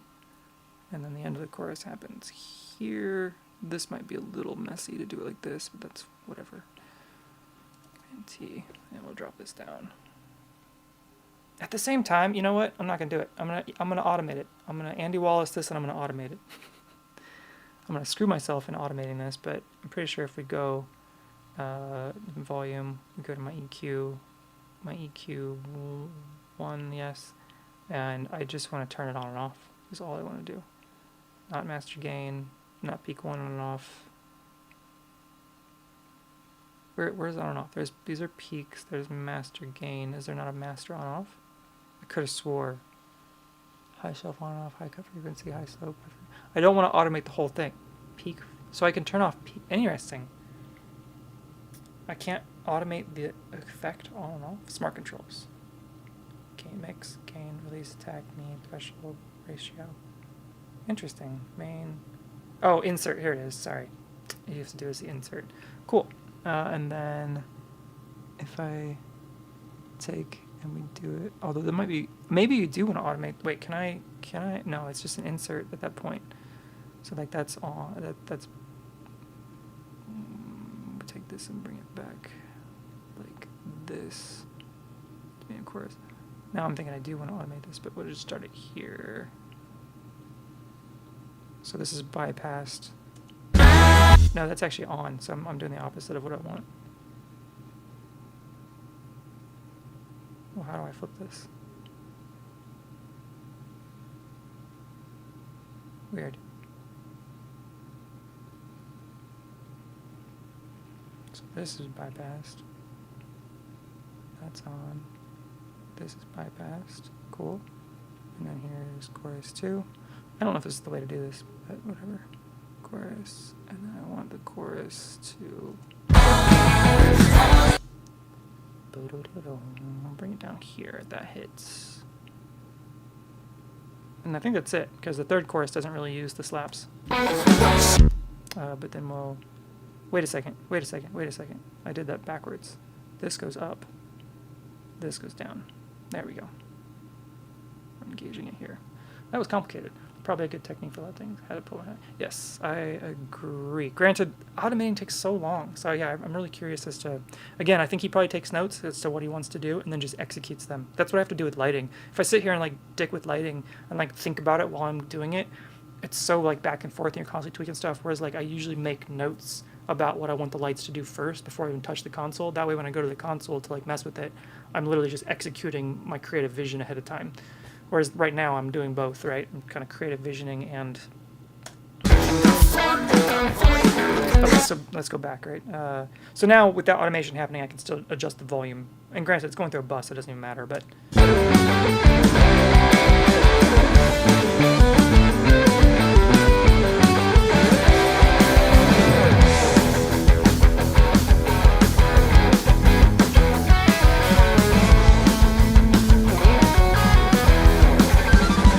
I'm pretty sure I'm at 48.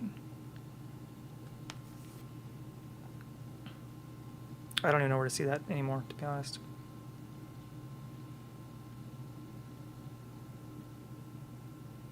I haven't really messed with 96. Because you're right, I'd probably, my computer would also probably die. And I don't know if do you hear a difference? Do you truly hear a difference? I'm guessing it's possible, and maybe that's why I can never get my stuff to sound as good as I want it to actually sound. Is it really, just a 96 issue? But I'm pretty sure I'm at 96 right now. I'm not sure where I didn't see that. I think I can see it on my this here. Yeah, I'm set to 48. I can do 96 though. Dang, I didn't realize my interface did 96. Maybe I should do a track at 96 and see. That'll be my next goal. I'll do a YouTube video where I do a same track twice, one 48 and one 96. Record. Have to be a simple track so I don't overdo it, but.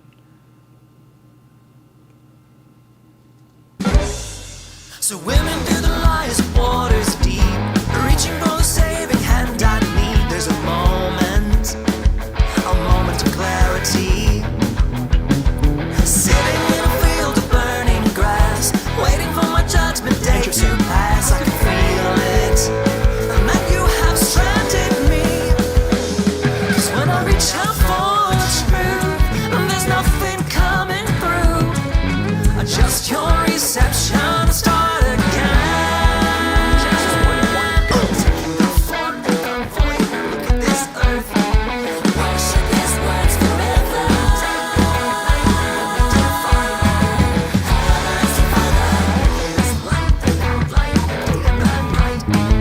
Worship His name forever.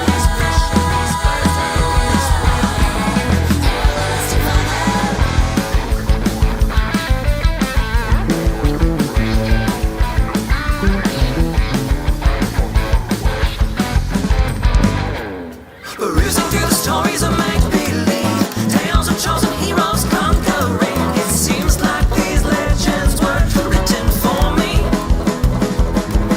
From Moses in the Pharaoh to Davidson, Daniel in the fire and lion's den, Isaiah prophesying a working man is coming. But when I search to find my way, the words don't resonate. This story reads like Harry Potter 5. Look at this earth.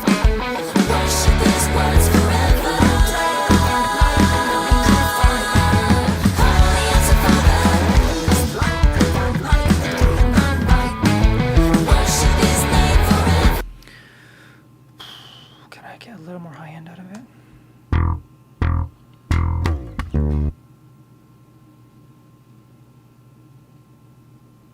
Now that I know it's just gonna turn on, like, can we just hype this even more?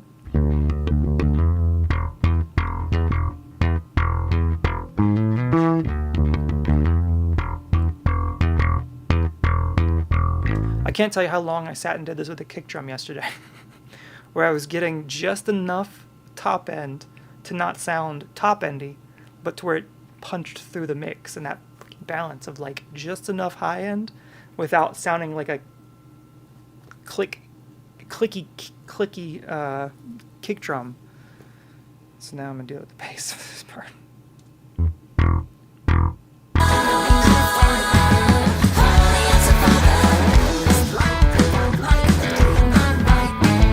Worship His name forever. Holy as a Father. That's where it turns off. Holy as a Father. Worship His name forever. Holy as a Father. Worship His words forever. Where's the next fundamental? So, 659.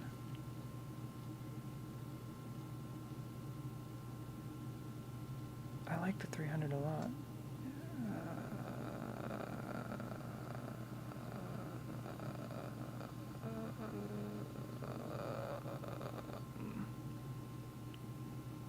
What if we just did this?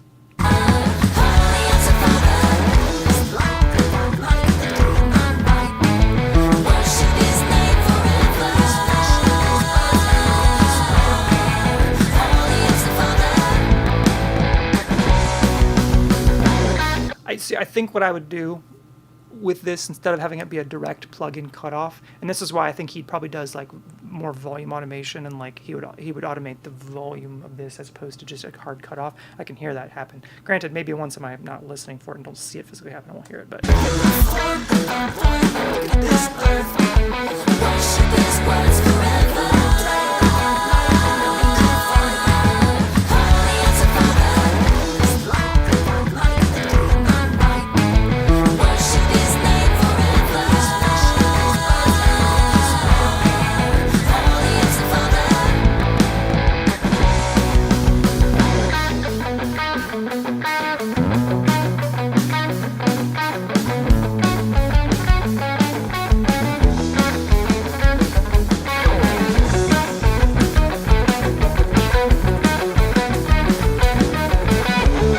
I think that part should go booty boom booty boom booty booty booty boom booty boom booty booty.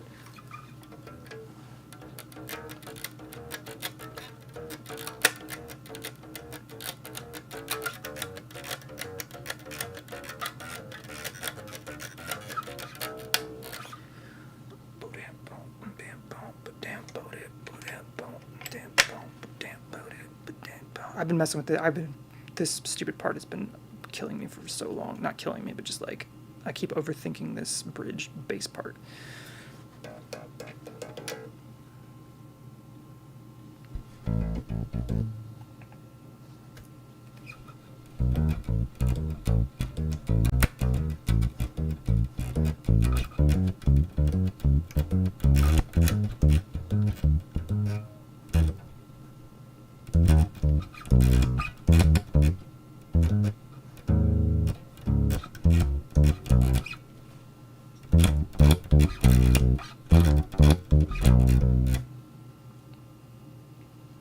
Record and record.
I'd be curious if you got a better part for this.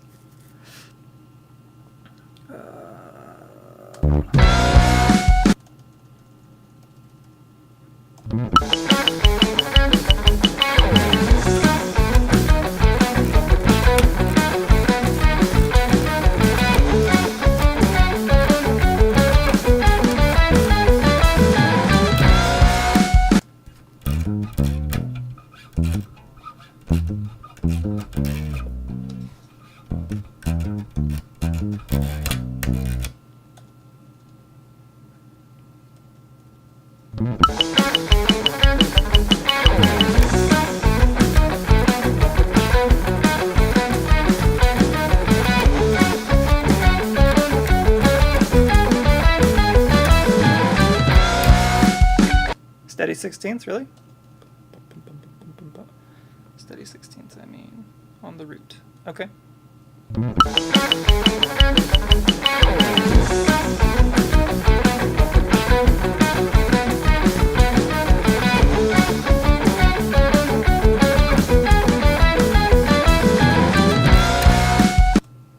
Yeah.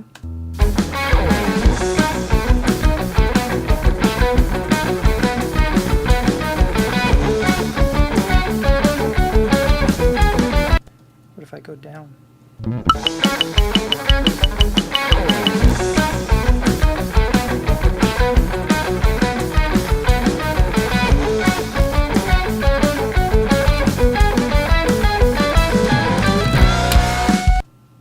There's just a G there instead. Open it up? Okay.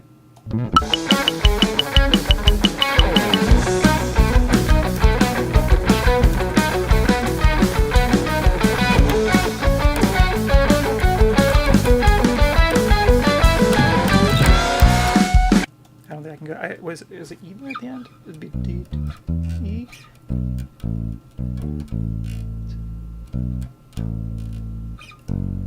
E, B.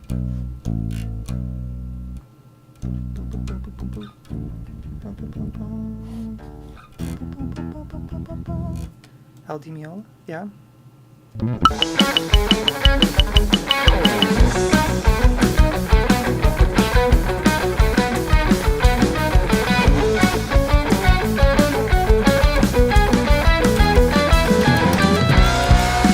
I just go to the E there instead. Look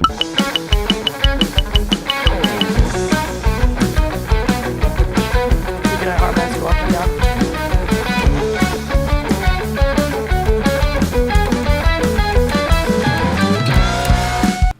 The problem is that the guitar goes up, so I'd have to go above it maybe. So I'd have to start on the root maybe, and then it goes to a D.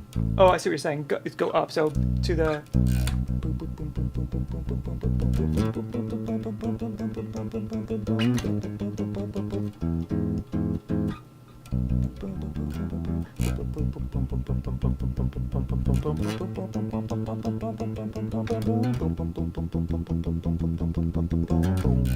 Something like that, maybe?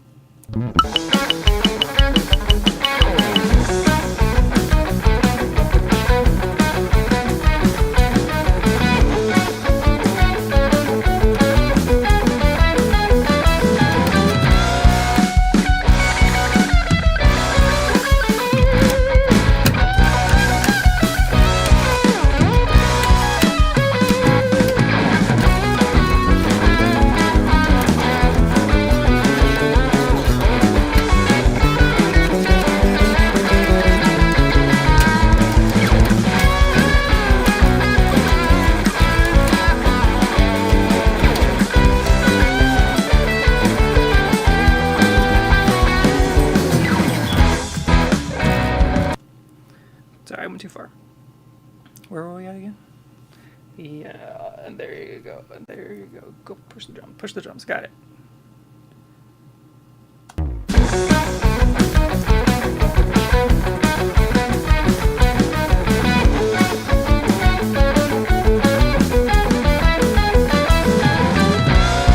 Okay, let me try again. I'm going to listen to just the drums so I can lock in with the drums.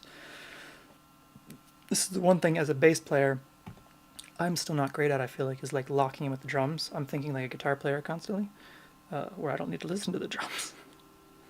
Just kidding. I should, but I don't. Even though I love the drums.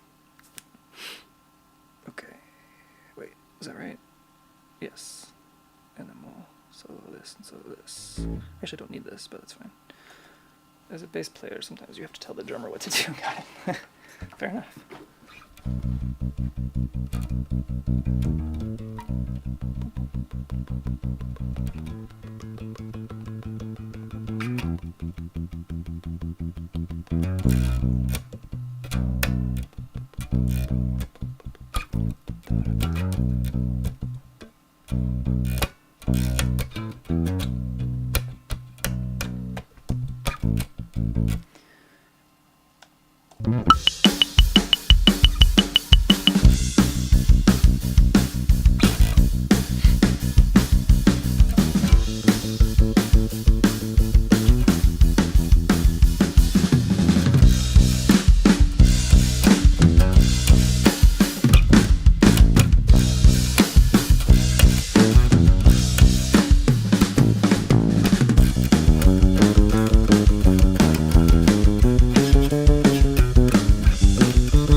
Hey, that was pretty decent.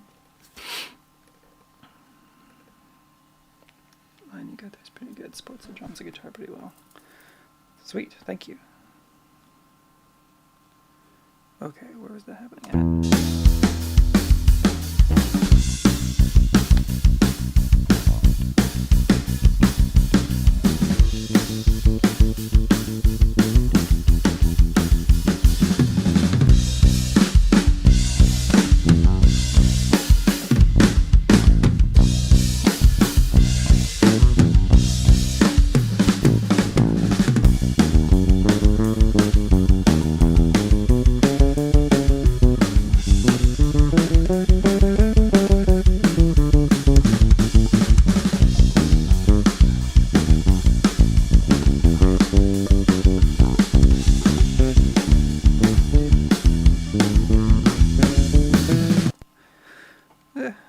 right, let's hear it all together.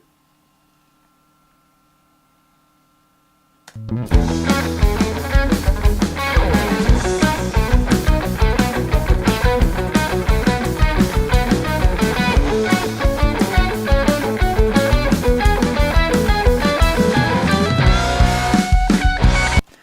want to do it just a little bit cleaner.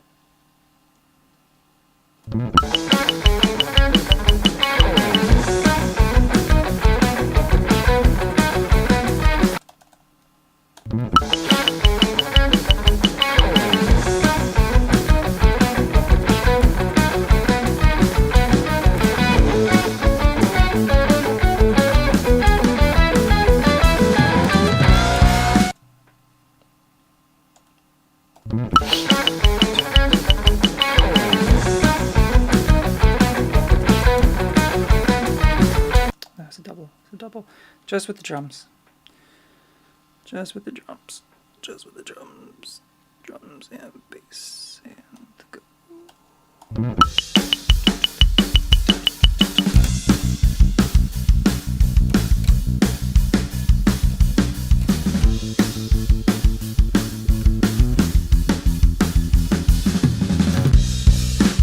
Oh, that's better. I move my hand up more towards the neck pickup more time.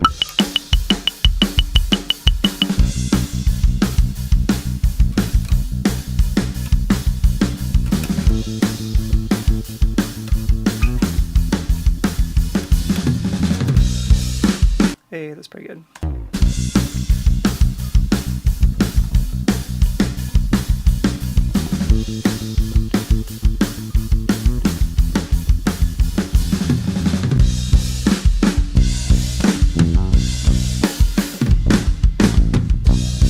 Let me do this section one more time. I like it a lot, but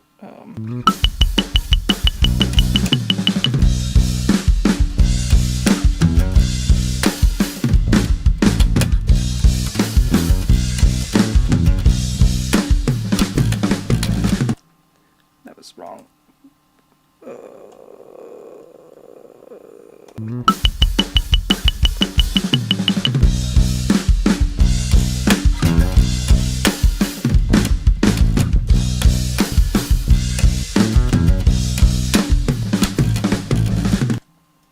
I don't think that was any cleaner. I think it was worse.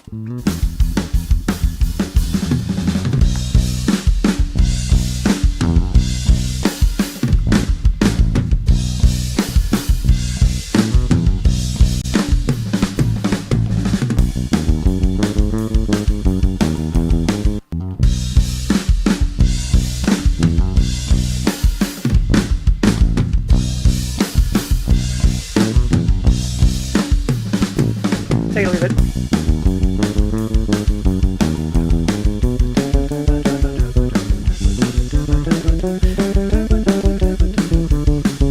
So the wrong note in there is because there is a mode change. You probably caught it, but I'm starting off with the.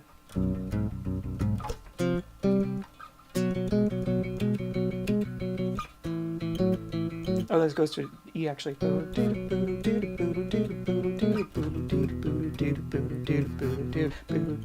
And then what's it go to? Mode change.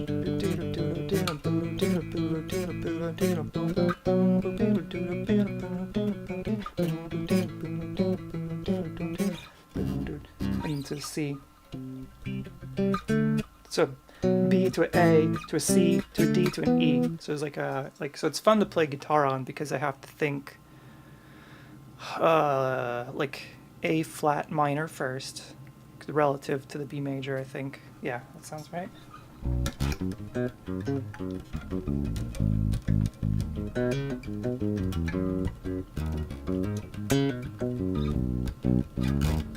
Right, boom, boom, boom. And then it goes to the E. Boom. So when I'm soloing, I'm starting off on the A. I can't remember for sure. Anyway, there's like three mode changes because at one point I'm thinking A flat minor, and then I'm thinking C flat minor, which are basically kind of the same, but there's some slight variances, whatever. There's probably a mode for this or like a proper scale for this, but that's how I think, is just those harmonic minors. And then I think when it shifts to the G, Then I'm actually thinking about B minor proper, because now I'm like G to the B, so B becomes a B minor, and then to the A I'm still in B minor. But then when we get back to the B again, I'm thinking back to A flat minor, but then immediately shifts back down to the A, so I'm thinking, I think E minor, because I'm going to go to the C next, and then the D to the E. So yeah, I think it's like B, I think it's, yeah, so it's A flat again, right to, when it hits the A, I'm going into E minor and staying in E minor from that point on, so I can end in E. But then eventually it hits E major at the very end to get back into the main key again. But it's so I mean, it's so dumb. But that's what I did to try to make it a little more interesting. I'm a little but I think what I'm about to do, it's in my notes, is I want to change the guitar solo to actually follow the vocal line of the melody, because right now I don't like that I'm just like doing a jammed thing. I think live it totally makes sense, but I think for a recording, it'd be like I kept thinking about Boston. Do do do do do do do do do do do do. If you think about that chord progression, it's a pretty simple chord progression, and if he was just a solo over it like normal, it wouldn't be nearly as cool. But because he builds like this harmonized lick over and over and over again, it ends up being way cooler. And so that's kind of what I want to do now with the guitar solo, now that the bass is basically finalized. Thank you, Otter, for your suggestion. I will leave it as this for now. Let's see how it sounds.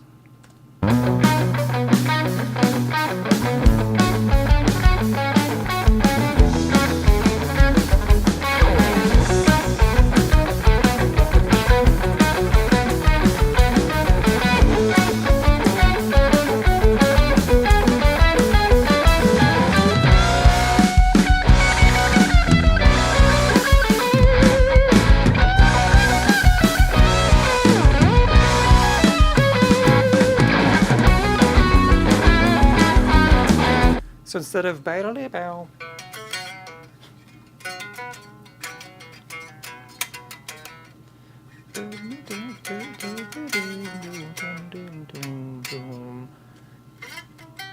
and then what is it? So it's that's the or was it A flat?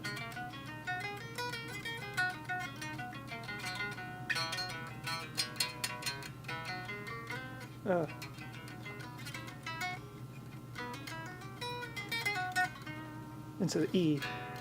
Oh yeah, and that goes to C minor. So we're starting with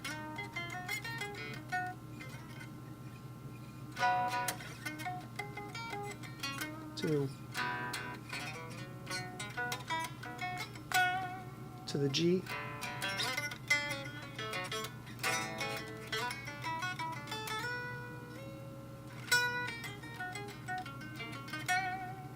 Something like that anyway. But what I'm thinking is swimming through, swim. So in the verse, we've got swimming through, swimming.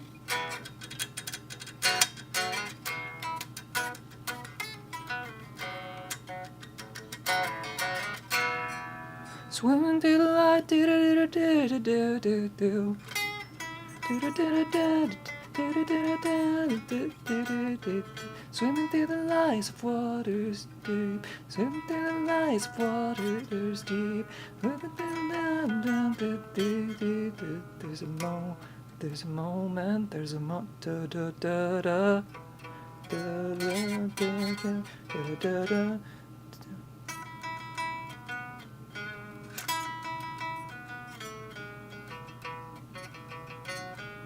Moments.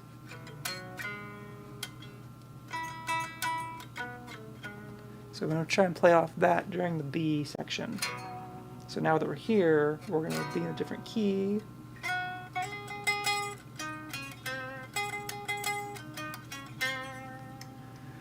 Okay, so here's what I need. I need to kill this. We're gonna go new track. Oh, I need my guitar lead line. I'm going to record a rhythm section real quick because I don't have access to my guitar tracks right now, and I'll explain why here in a second. I'm going to bring in audio, okay, and then I'm going to take this and just turn it into one of my patches. Alpha Oblivion left. How about that? Holy shit. Let's make this input 2.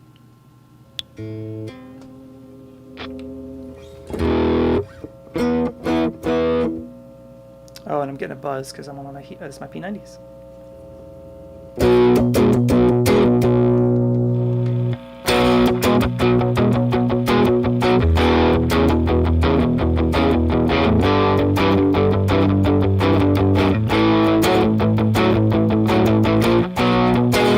Cool. That'll be my rhythm track.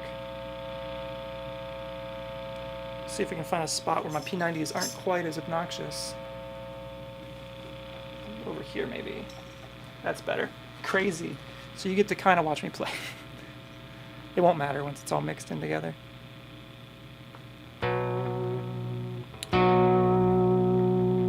Alright, where are we recording from? We're recording, let's pull this back down so I can see from the bridge section. Let's go from the bridge solo right here.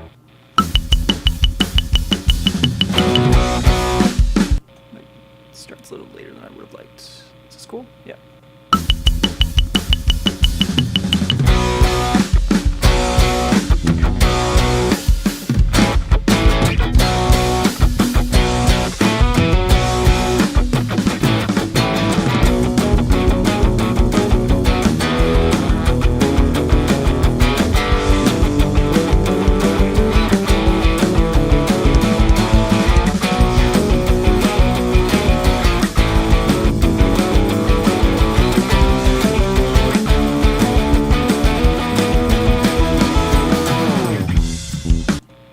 That's the basic rhythm track. So then we'll duplicate this, mute this, put this over to the left like that, and I'm going to change this to my Alpha Oblivion right guitar so it's a little bit different sounding. And here we go.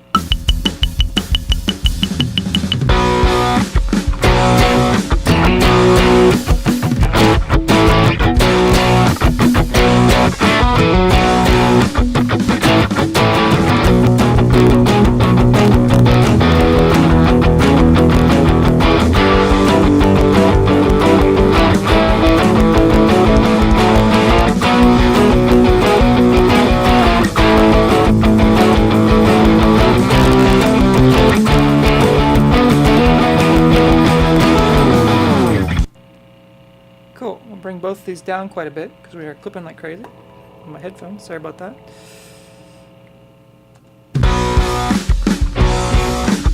It's almost got a Sabbath sound here now, which is pretty cool. So it's like.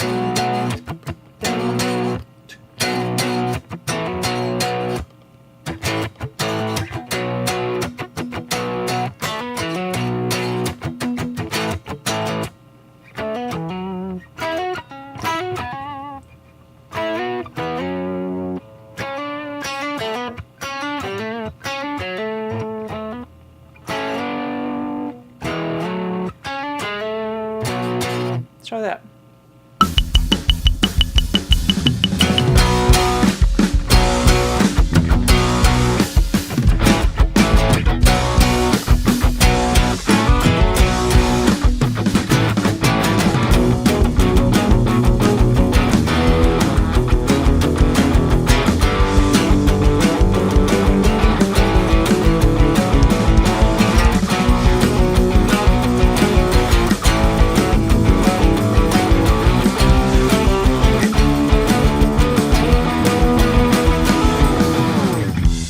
Close, not quite, but whatever, it is what it is.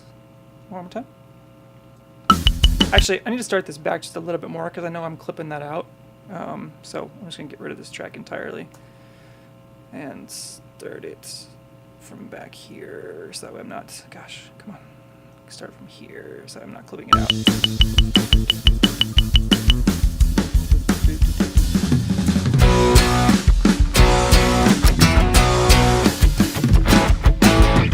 I think keep it clean the second time, right?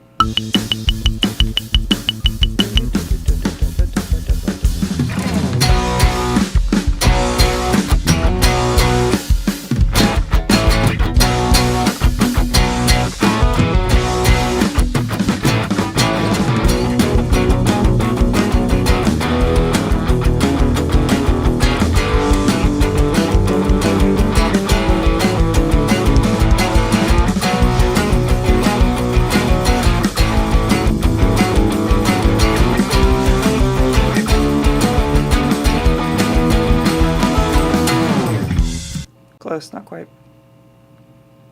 I'm getting nitpicky now.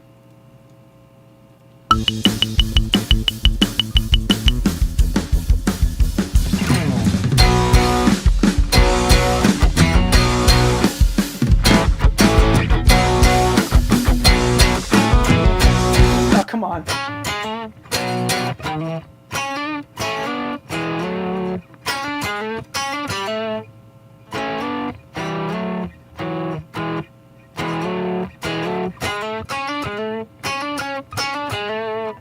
Come on.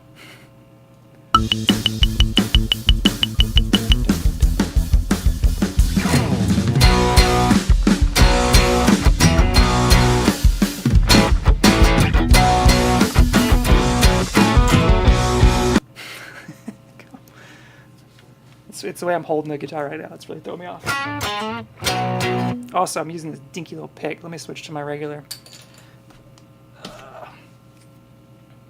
All right, come on. This is such a simple part.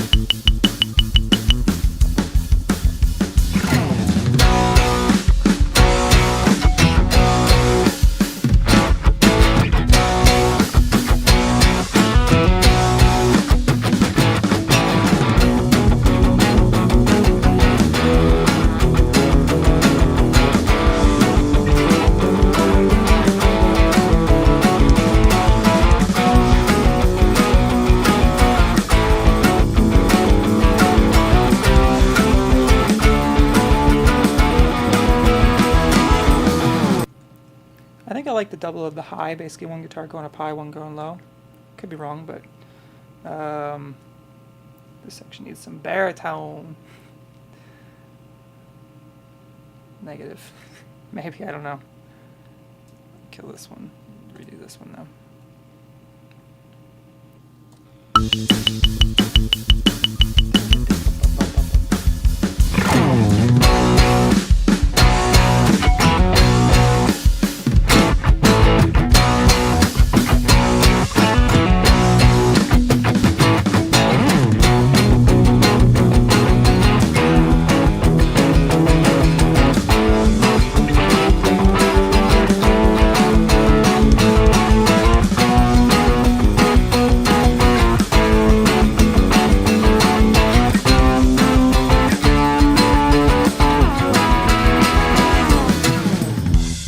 Cool, that was pretty much a solid take. Now I just gotta get this other one right.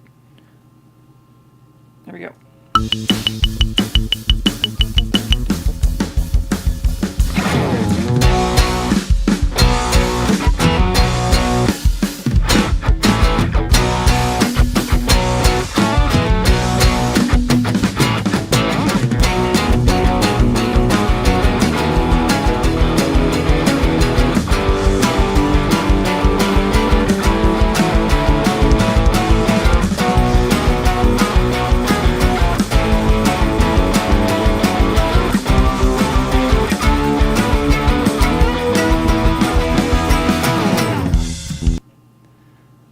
Not just the lower chord, but like the walking line on the second half too. Oh, interesting. Having the baritone basically follow the bass walking line, that's a really cool idea. I do like that walking line. I've got it locked in at this point.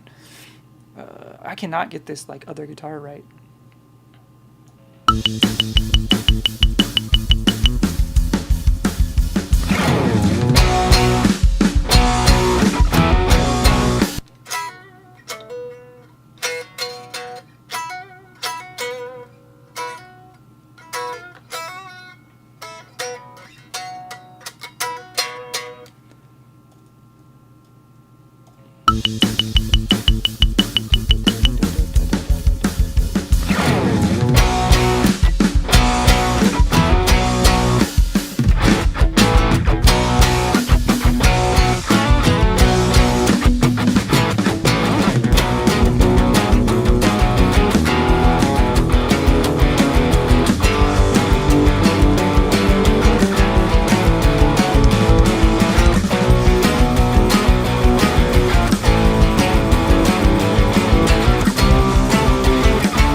Okay, that's pretty close.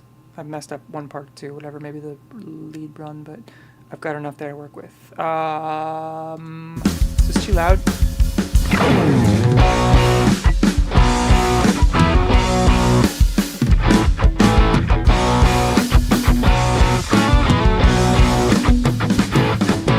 I don't know if I love the harmony part. I thought I did it first, and now I don't know. One more time. We'll keep them just the same.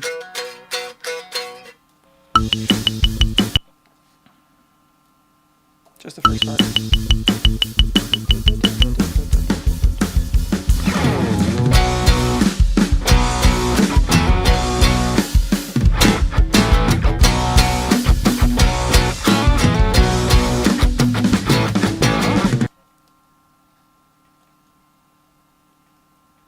Just unison.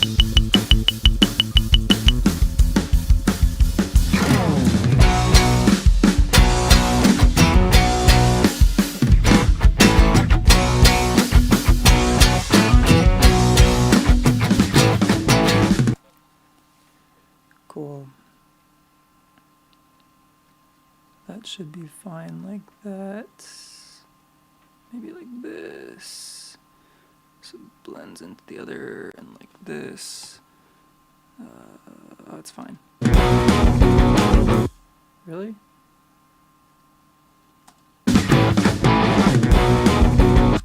That seems really choppy, huh?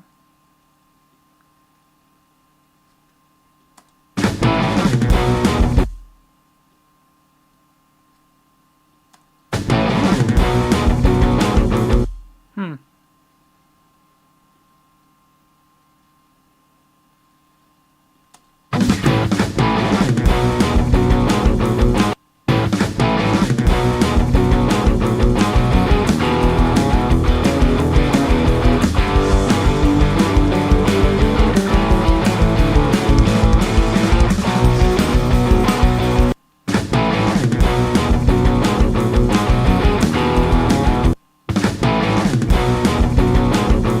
Actually, I like it with the dead stop better. I don't know why I'm trying to blend that.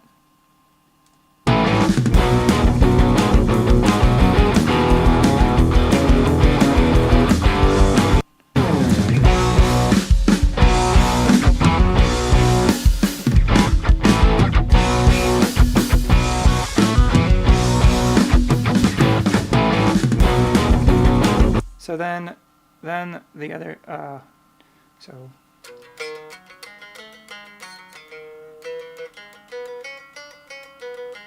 Not just the low chord, but like a walking line on the second half here too. On the second half here too, a walking line, a walking line. Gotta make me get out the baritone. Let's do it. But to be honest, I don't know if I've got it in me to play the baritone like that. We'll see.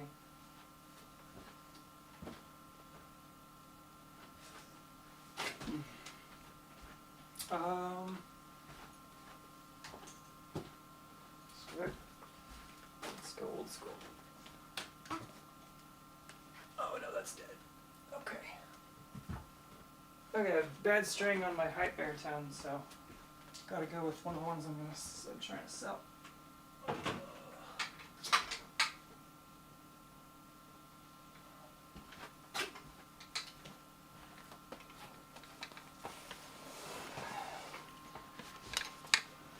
No, I like it. I like the idea. I'm gonna give it a shot.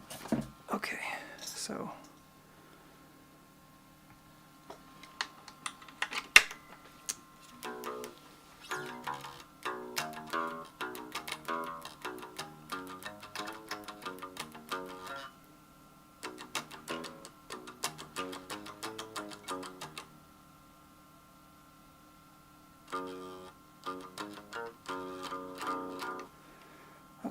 Okay, let's do, I need a new track. What kind of, if you're gonna do a baritone, what, I can't think. What, amp are you using?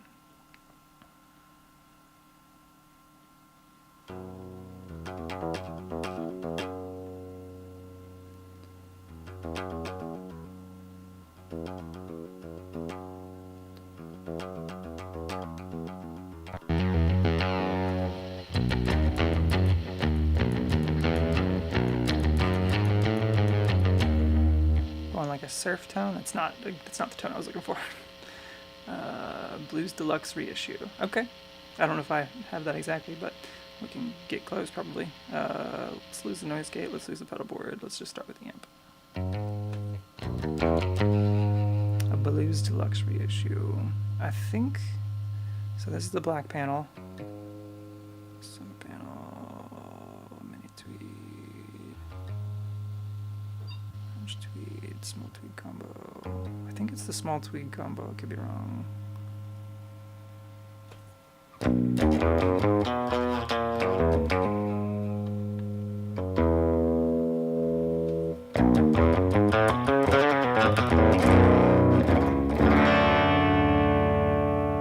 Single 112 tube.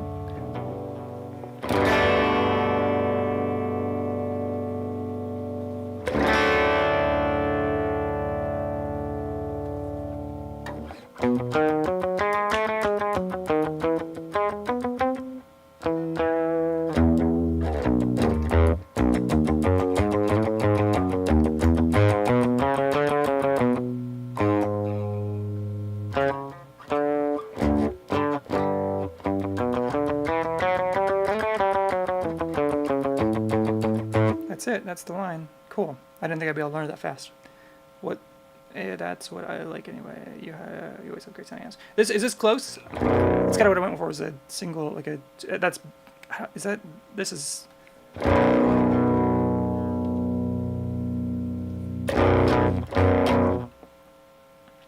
I'll know better once we start actually mixing it in and stuff and seeing where it fits. But I want it to sit right there with the bass.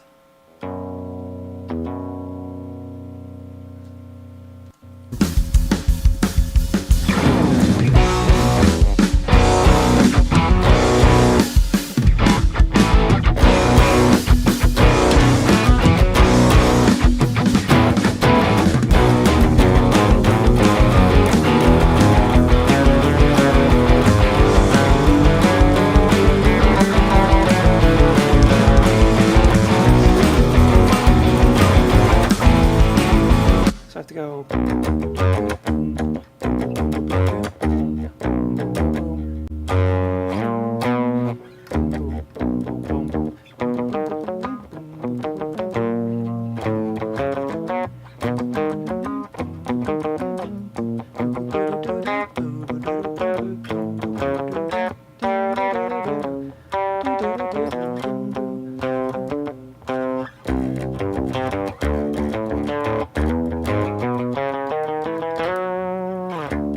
Something like that. Okay. Starting from here-ish. Bring this down a tiny bit. Let's make sure I'm in tune. Sounds close, but not quite. I was getting ready to sell this bass, by the way, or this baritone, by the way. I only wanted to keep one baritone, and I was going to keep my hype Dan Electro. It's got a busted. I would use it right now, actually, my hype baritone, but it's got a bad string, and I don't want to spend forever restringing it. But I was getting ready to sell this as well as my Fender baritone. But if we keep doing this, I might have to keep it. Cool.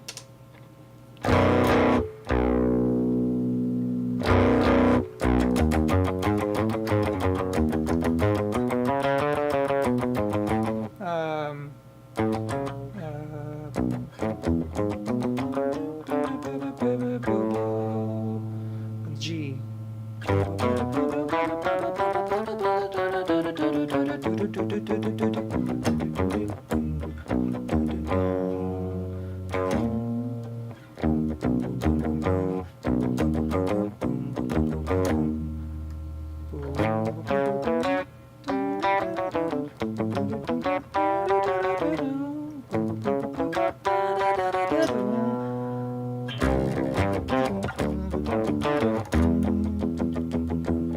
That's the move. All right, here we go. Wish me luck.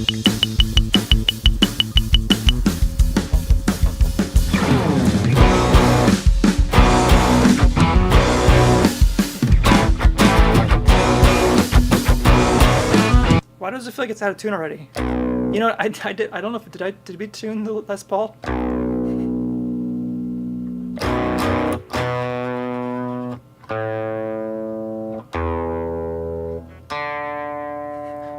tune that Les Paul.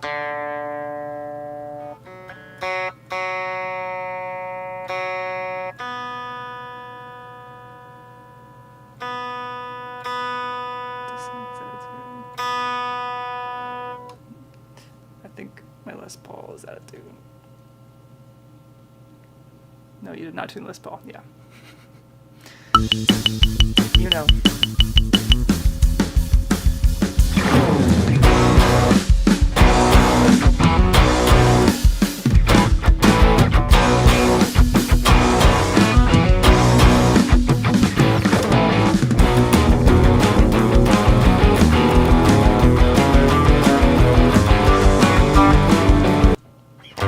Back to the C. It's not a C, it's a G, but well, dang. Let's kill these and just do it with the bar, just do it with the bass. I think it's out of tune, though. I think it's still out of tune.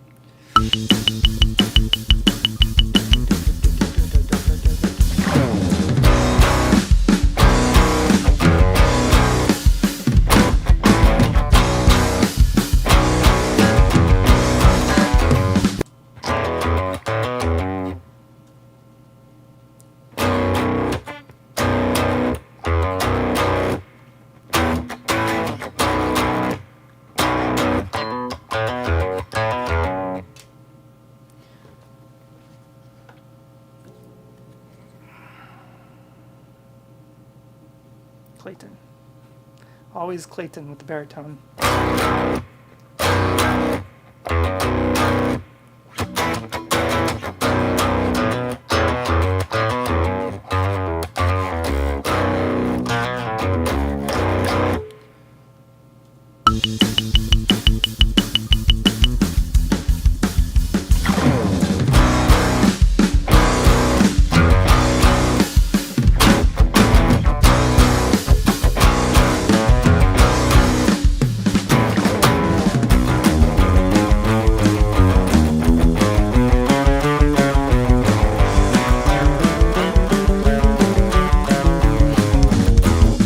What?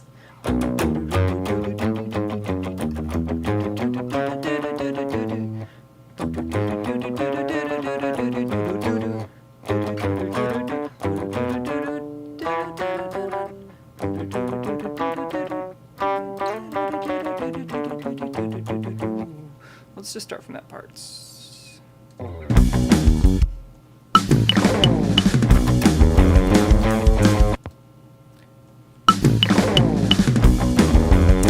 I'm not gonna lie, that part throws me off.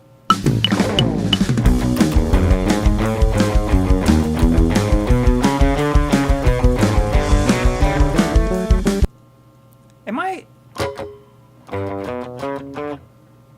Let's do it without the bass.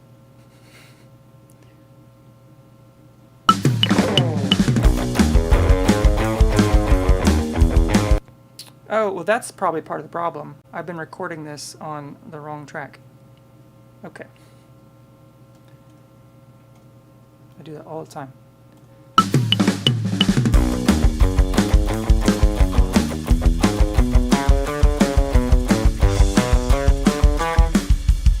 What am I doing wrong there?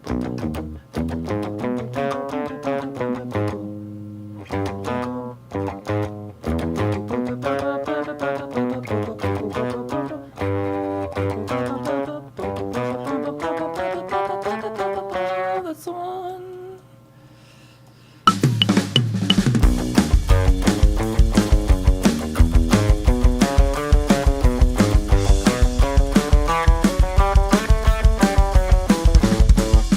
Close, not quite.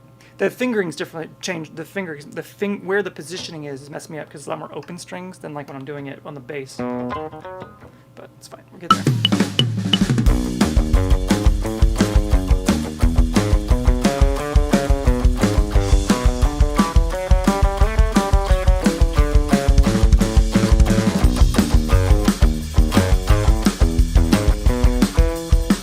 So then it's the D.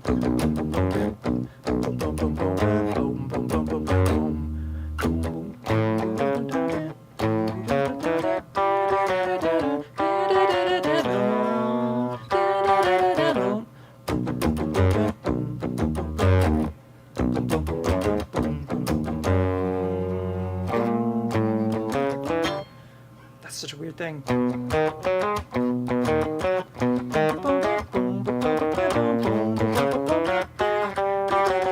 They'll do it like that. We'll do the second part on the higher part. Starting there. I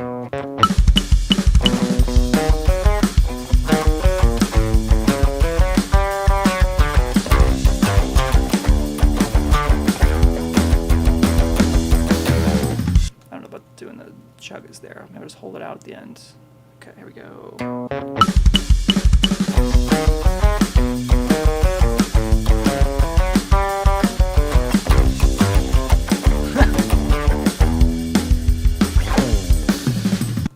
Oh, we could do like a little baritone slide there at the end, twang it out.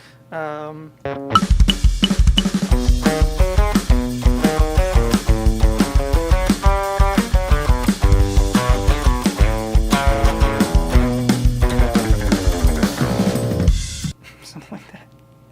Okay, let's see how that sounds with the bass added back in now.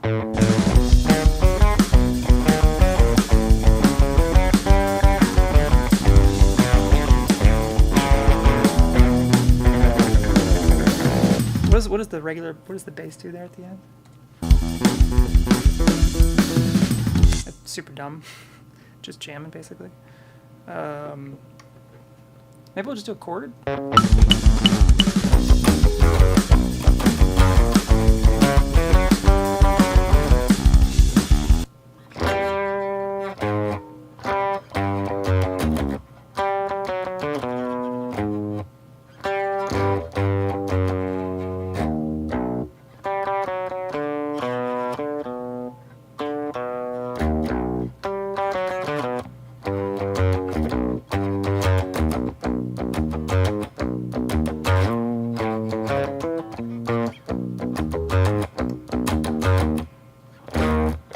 Does that play?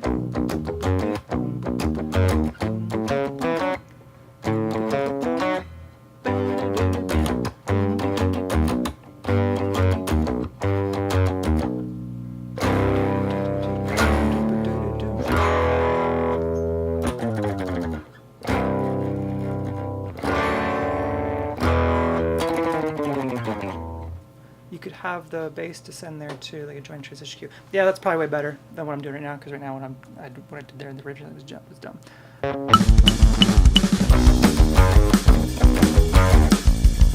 Or is it cool higher there?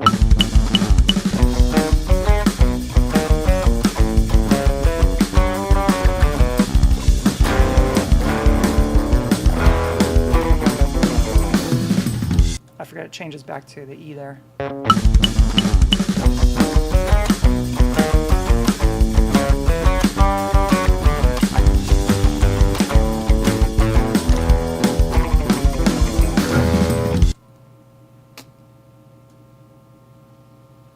Okay, let's see if we can get the whole thing all the way through without having to do that now.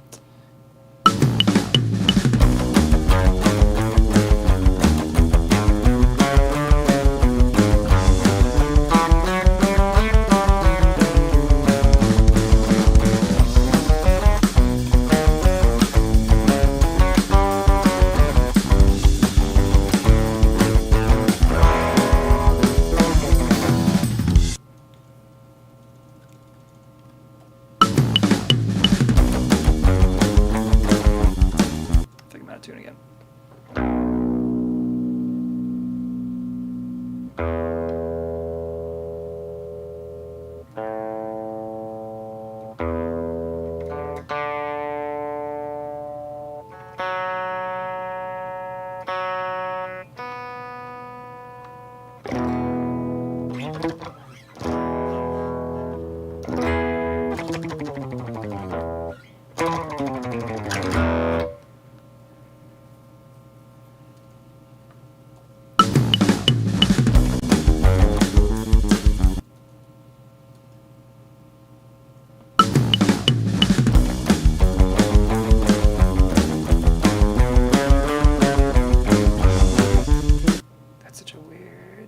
to.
Close.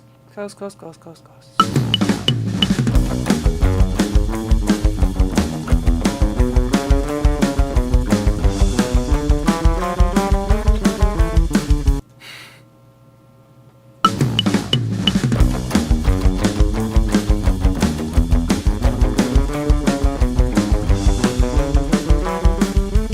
Why did...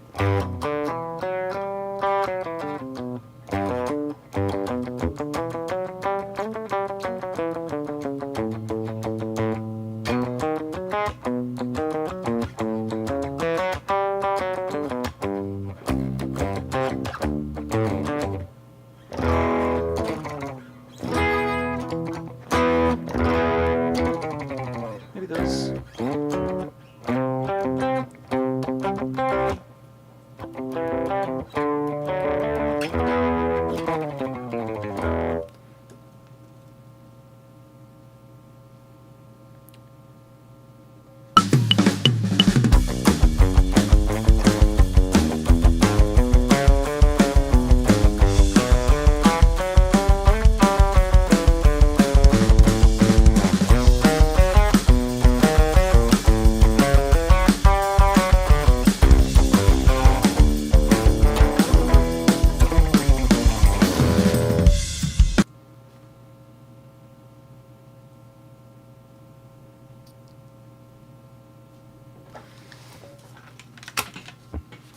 It's not perfect, but I want to get the bass closer to it because I think the bass is throwing me off.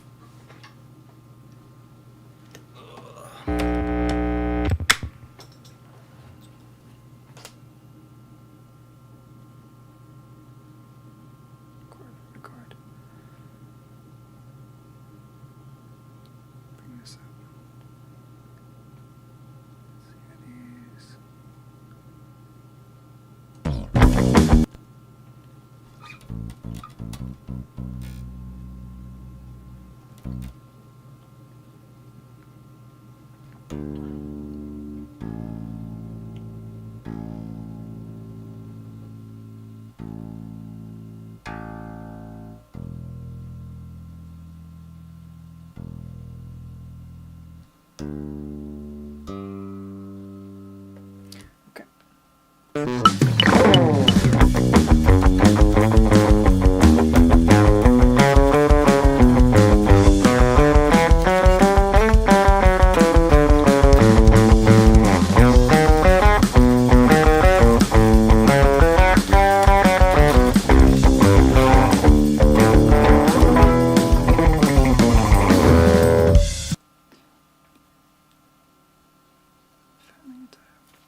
Yeah, no, I like it. I like where it's headed. Why am I not? I think I've got. Oh, I need to bring this down now. Probably that's probably better.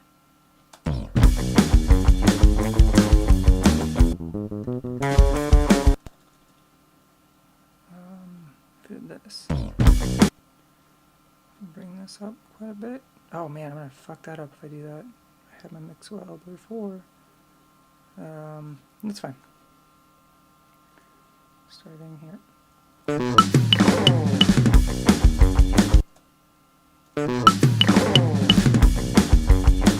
Why can I not get that 4 count? Well,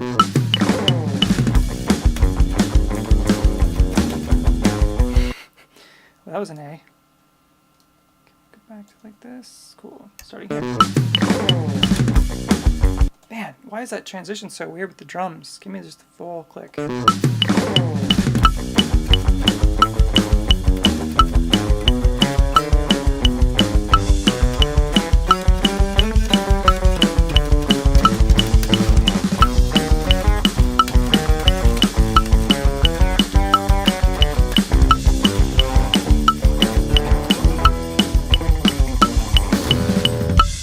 How would you do a dig on the bass? I can't. I can do that finger style.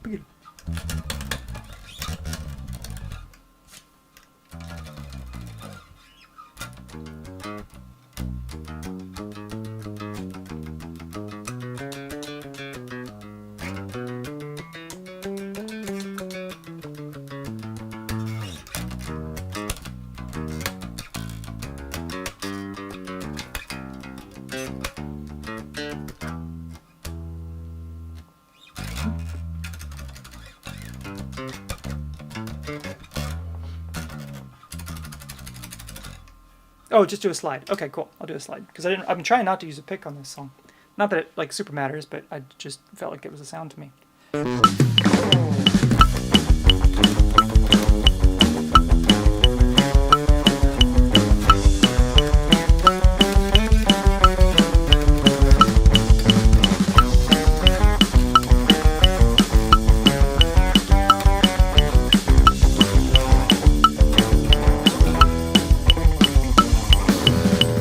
Okay, I like it. I like it.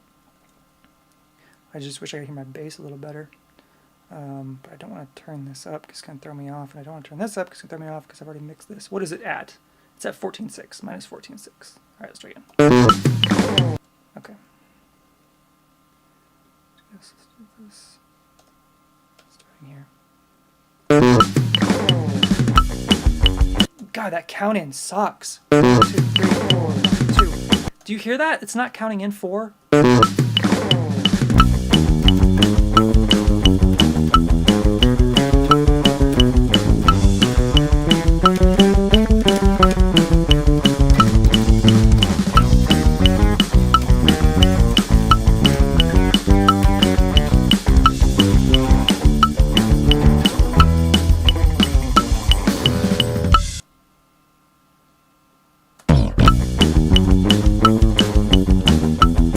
Time. Kill this metronome. I don't know what's killing me.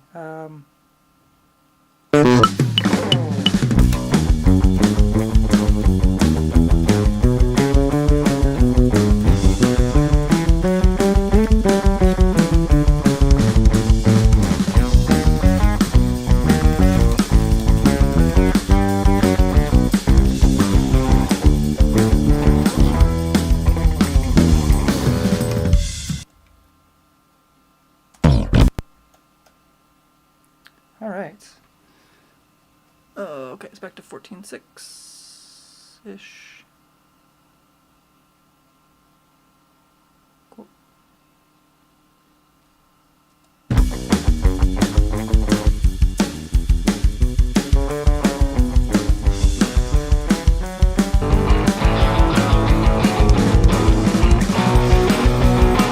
Alright, cool. Now let's do Les Paul again. These are still way too loud, I think. And we'll do Les Paul in tune. Hopefully we'll get it, because this is a pretty simple line.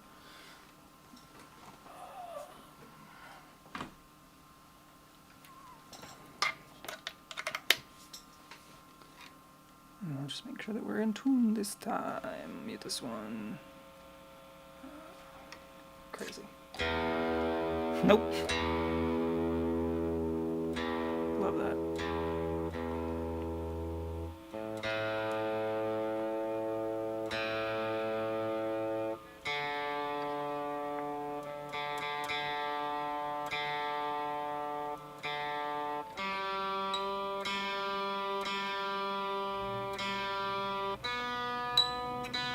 This Les Paul has not gotten string butler yet, but it actually does really well holding in tune, much better than my other one did. The string butler is working now, by the way, like on the one I put on. But generally, this guitar is held tune pretty well. But I am going to put a string butler on it still, just because.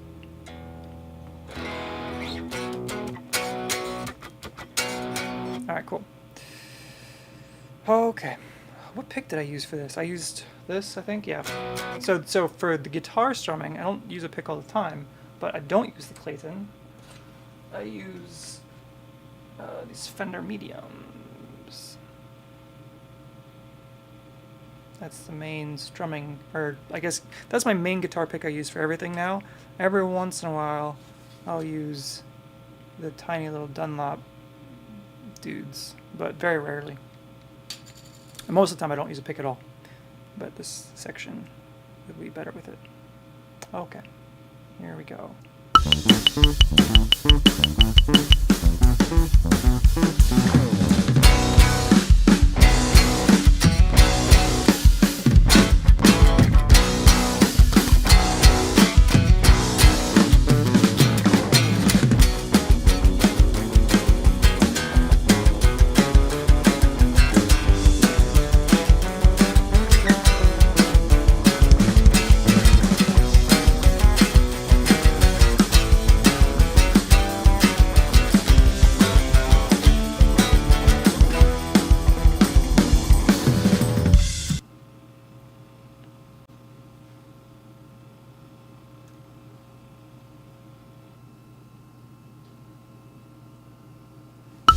Oh,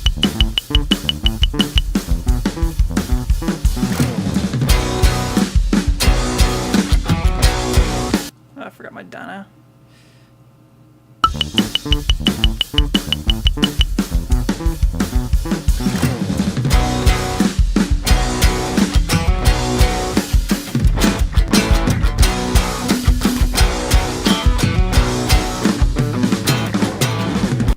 I might chuck as I'm put in the wrong place every single time.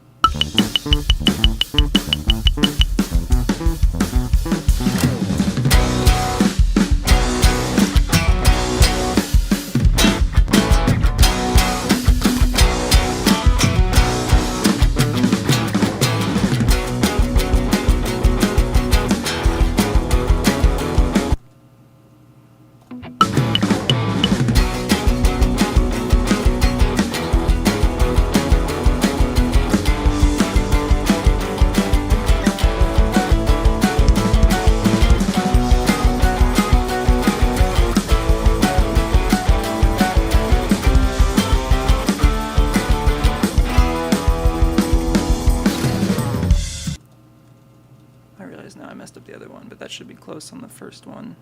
So we can go up to here now, and yep.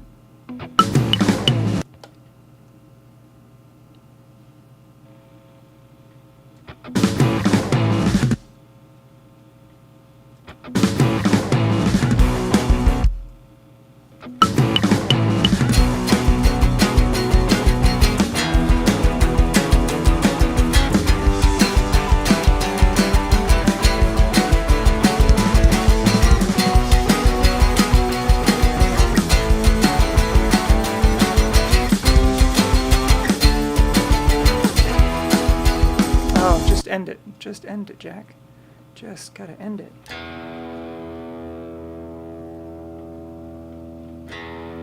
String Butler didn't just increase the stability of tuning, but it also improved the resonance of the strings. It was an immediate difference. Oh, you know, I don't know if I noticed that as much, but thank you. I now that you say that, yes. I don't think I caught on to that, but I do feel that for sure. It makes sense. I was really impressed. I mean, you know, it's $50, but I think definitely worth it. So much so that I bought a second one. I'm gonna put on this guitar. One more time. Come on, man. I'm like losing it.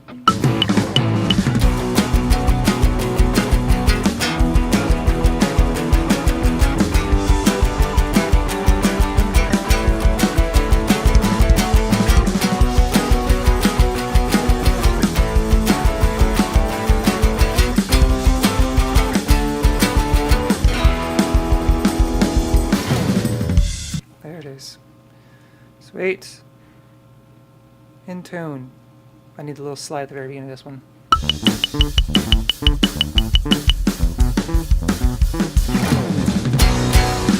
Cool.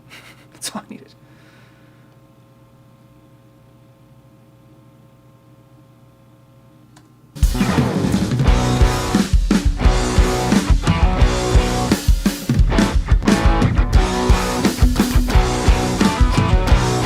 Sure, I'll catch you next time. Thanks for stopping by and hanging out. I appreciate it.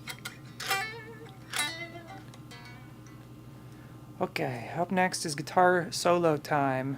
And I want to try my thing, but I'm not 100% sure if it's going to make sense. So settings-wise, I will use my track 2 guitar tone. Oh, yeah, that's my microphone. Turn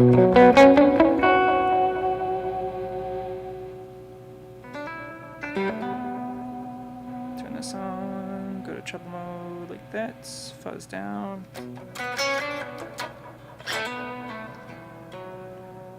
Kill the delay for now. Now we can do a delay, but it needs to be really fast delay.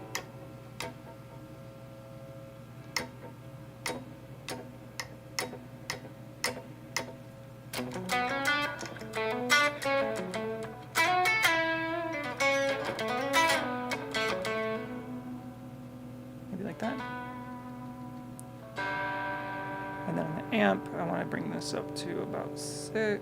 mix. Bass down a little more, that up a little bit, that down, turn the reverb off.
Okay, so then what I want to do is with this track here now.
Wicked out of tune already.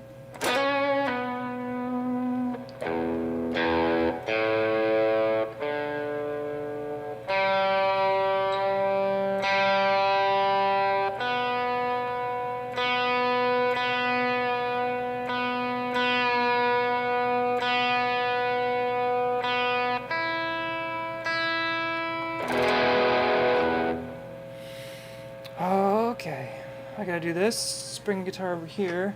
Yeah, that's how we do it. Okay, so when we get to this part, so the idea is swimming through the lines of waters deep, reaching for the saving hand that need. There's a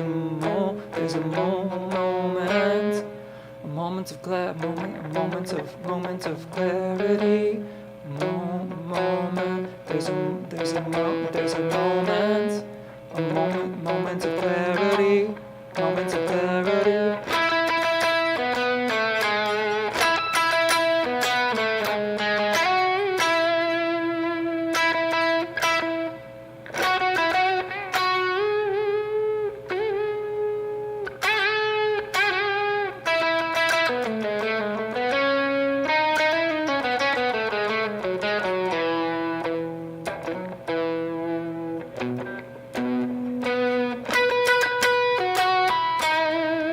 So there it is.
something like that, but less delay. I think the delay is not necessary. I think delay is kind of messing it up, to be honest. Maybe a splash. It already has a splash reverb, right?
Okay, I need to go get my other guitar tone because I don't like this guitar tone right now. So let's save this. I'm gonna kill this. I'm gonna go open recent. I'm gonna go Holy Absent Father, and we're gonna find my guitar tone. Editing, save this. Been at this for far too long. Oh god, I've had messages. Shit. Oh boy, oh boy, oh boy, oh boy. I haven't been paying attention to my phone. There's that and there's that. Okay, not a big deal. Not a big deal. Okay. Where's my guitar solo? Probably right here? Nope, here's the guitar solo. This right here. So yeah, it's just track 2 guitar. There's a noise gate on it. We've got the high drive and the fuzz. God, it looks very normal. Is this a different amp? Dude, no, it's not. What have I done? This is not that complicated. Okay. Well, that's all it is then. It looks very standard. We'll just take a picture of this real quick, but I mean, this looks like my normal settings. I don't want to copy right now. Output set to whatever. Dude, I swear to God, this is like my normal track 2. I don't think I changed it. It's literally just that. There's no delay. Yeah. Crazy. I'm overthinking this like crazy, I think. Okay. File. Open reasons. And back to this. And close. Cool. There's nothing down there. Okay, I gotta get going here pretty soon. I've been at this for too long, and I'm starting to have to use the need to pee. Okay, so back to this. I think this is. I'm gonna try this a couple more times, and then I'm out. But let's do this. I'm gonna turn this back into track 2 guitar, or let's go to something else, and then.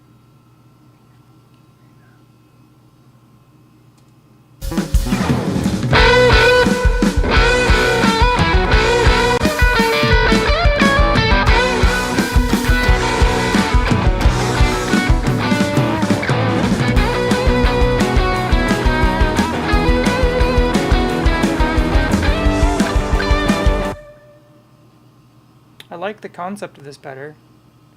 Let me get my amp set right. So this is up to 6, 7. Bass is 5. This is up to 6, 7 as well. EQ is 6, 7. Okay, so a lot of 6, 7s. This is set like that, and it's in the opposition, so I'll leave it. Presence is 7, 8. Master is right there, so that looks right. This all looks correct now. Let's go to my pedal board parts. High drive is this. Treble boost up to about 7.2 maybe. Fuzz is exactly like that, and that's it.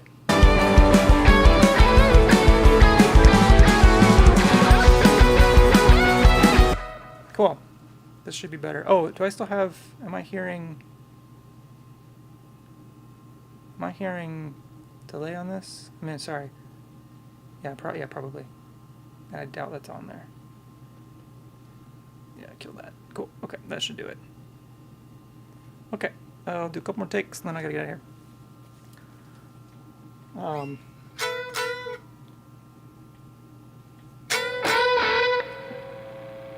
Chords, low latency mode, and noise gate.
Cool, better. Let's get the tone set right. Now we can jam this. Here we go, from the top.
need more juice on this, I think. Originally I didn't want it, but now that it's gone, I do want it. So let's crank the fuzz. Let's crank this up a little bit like that.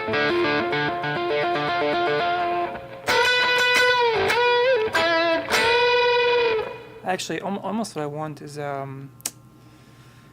instead of the high drive, I think I want this.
I didn't know you could do that.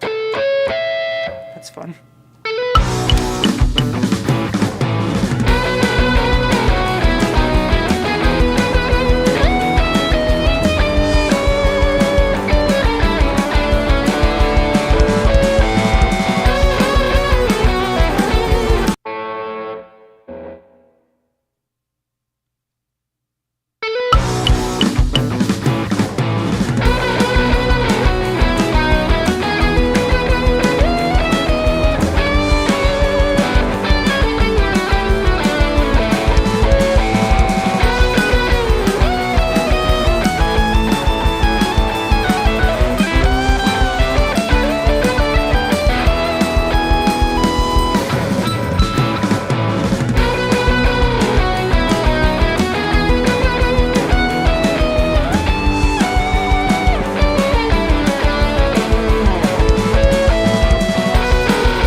Kill me. Oh, that's it. I'm out. Fuck. Oh my god.